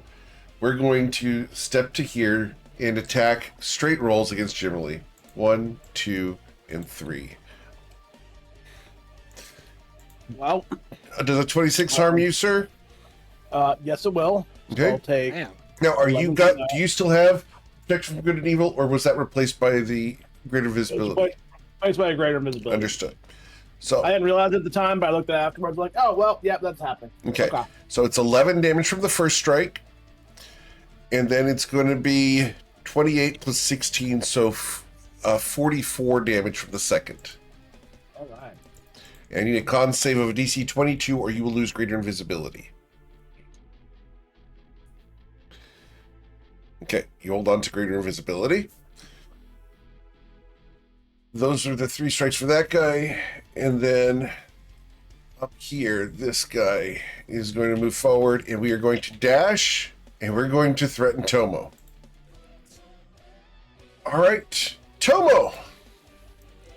At the start of next session, we'll have you roll a death saving throw. Because we don't have time to get through another round. So, that's where we're going to end for today. And we'll come back next week to explore what else happens beneath fallen skies as you guys are attempting to do a favor for Karth in order to gain the tablets of Azalan. As always, guys, thank you so much for choosing me to be your GM. There's a ton of amazing ones out there, and I'm always, always, always thankful you choose me to be yours. If you know someone wants to play my game, send them away. I'd love to talk to them. We've got some really edge of our seat cliffhanger today, guys. No. Take care, be safe. We'll catch you guys tomorrow evening for the Underwatch as they're looking for Sharptail, and they have the key to the door. Take care, everybody. Be safe. Do we know which door it goes to? You do know which door it goes to. And I'll tell that to you after the session. I'm just dumb. Okay. I gotta do some work. I gotta drop here, guys. Have a good one. Yep, take care, All right, guys. Be safe. bye.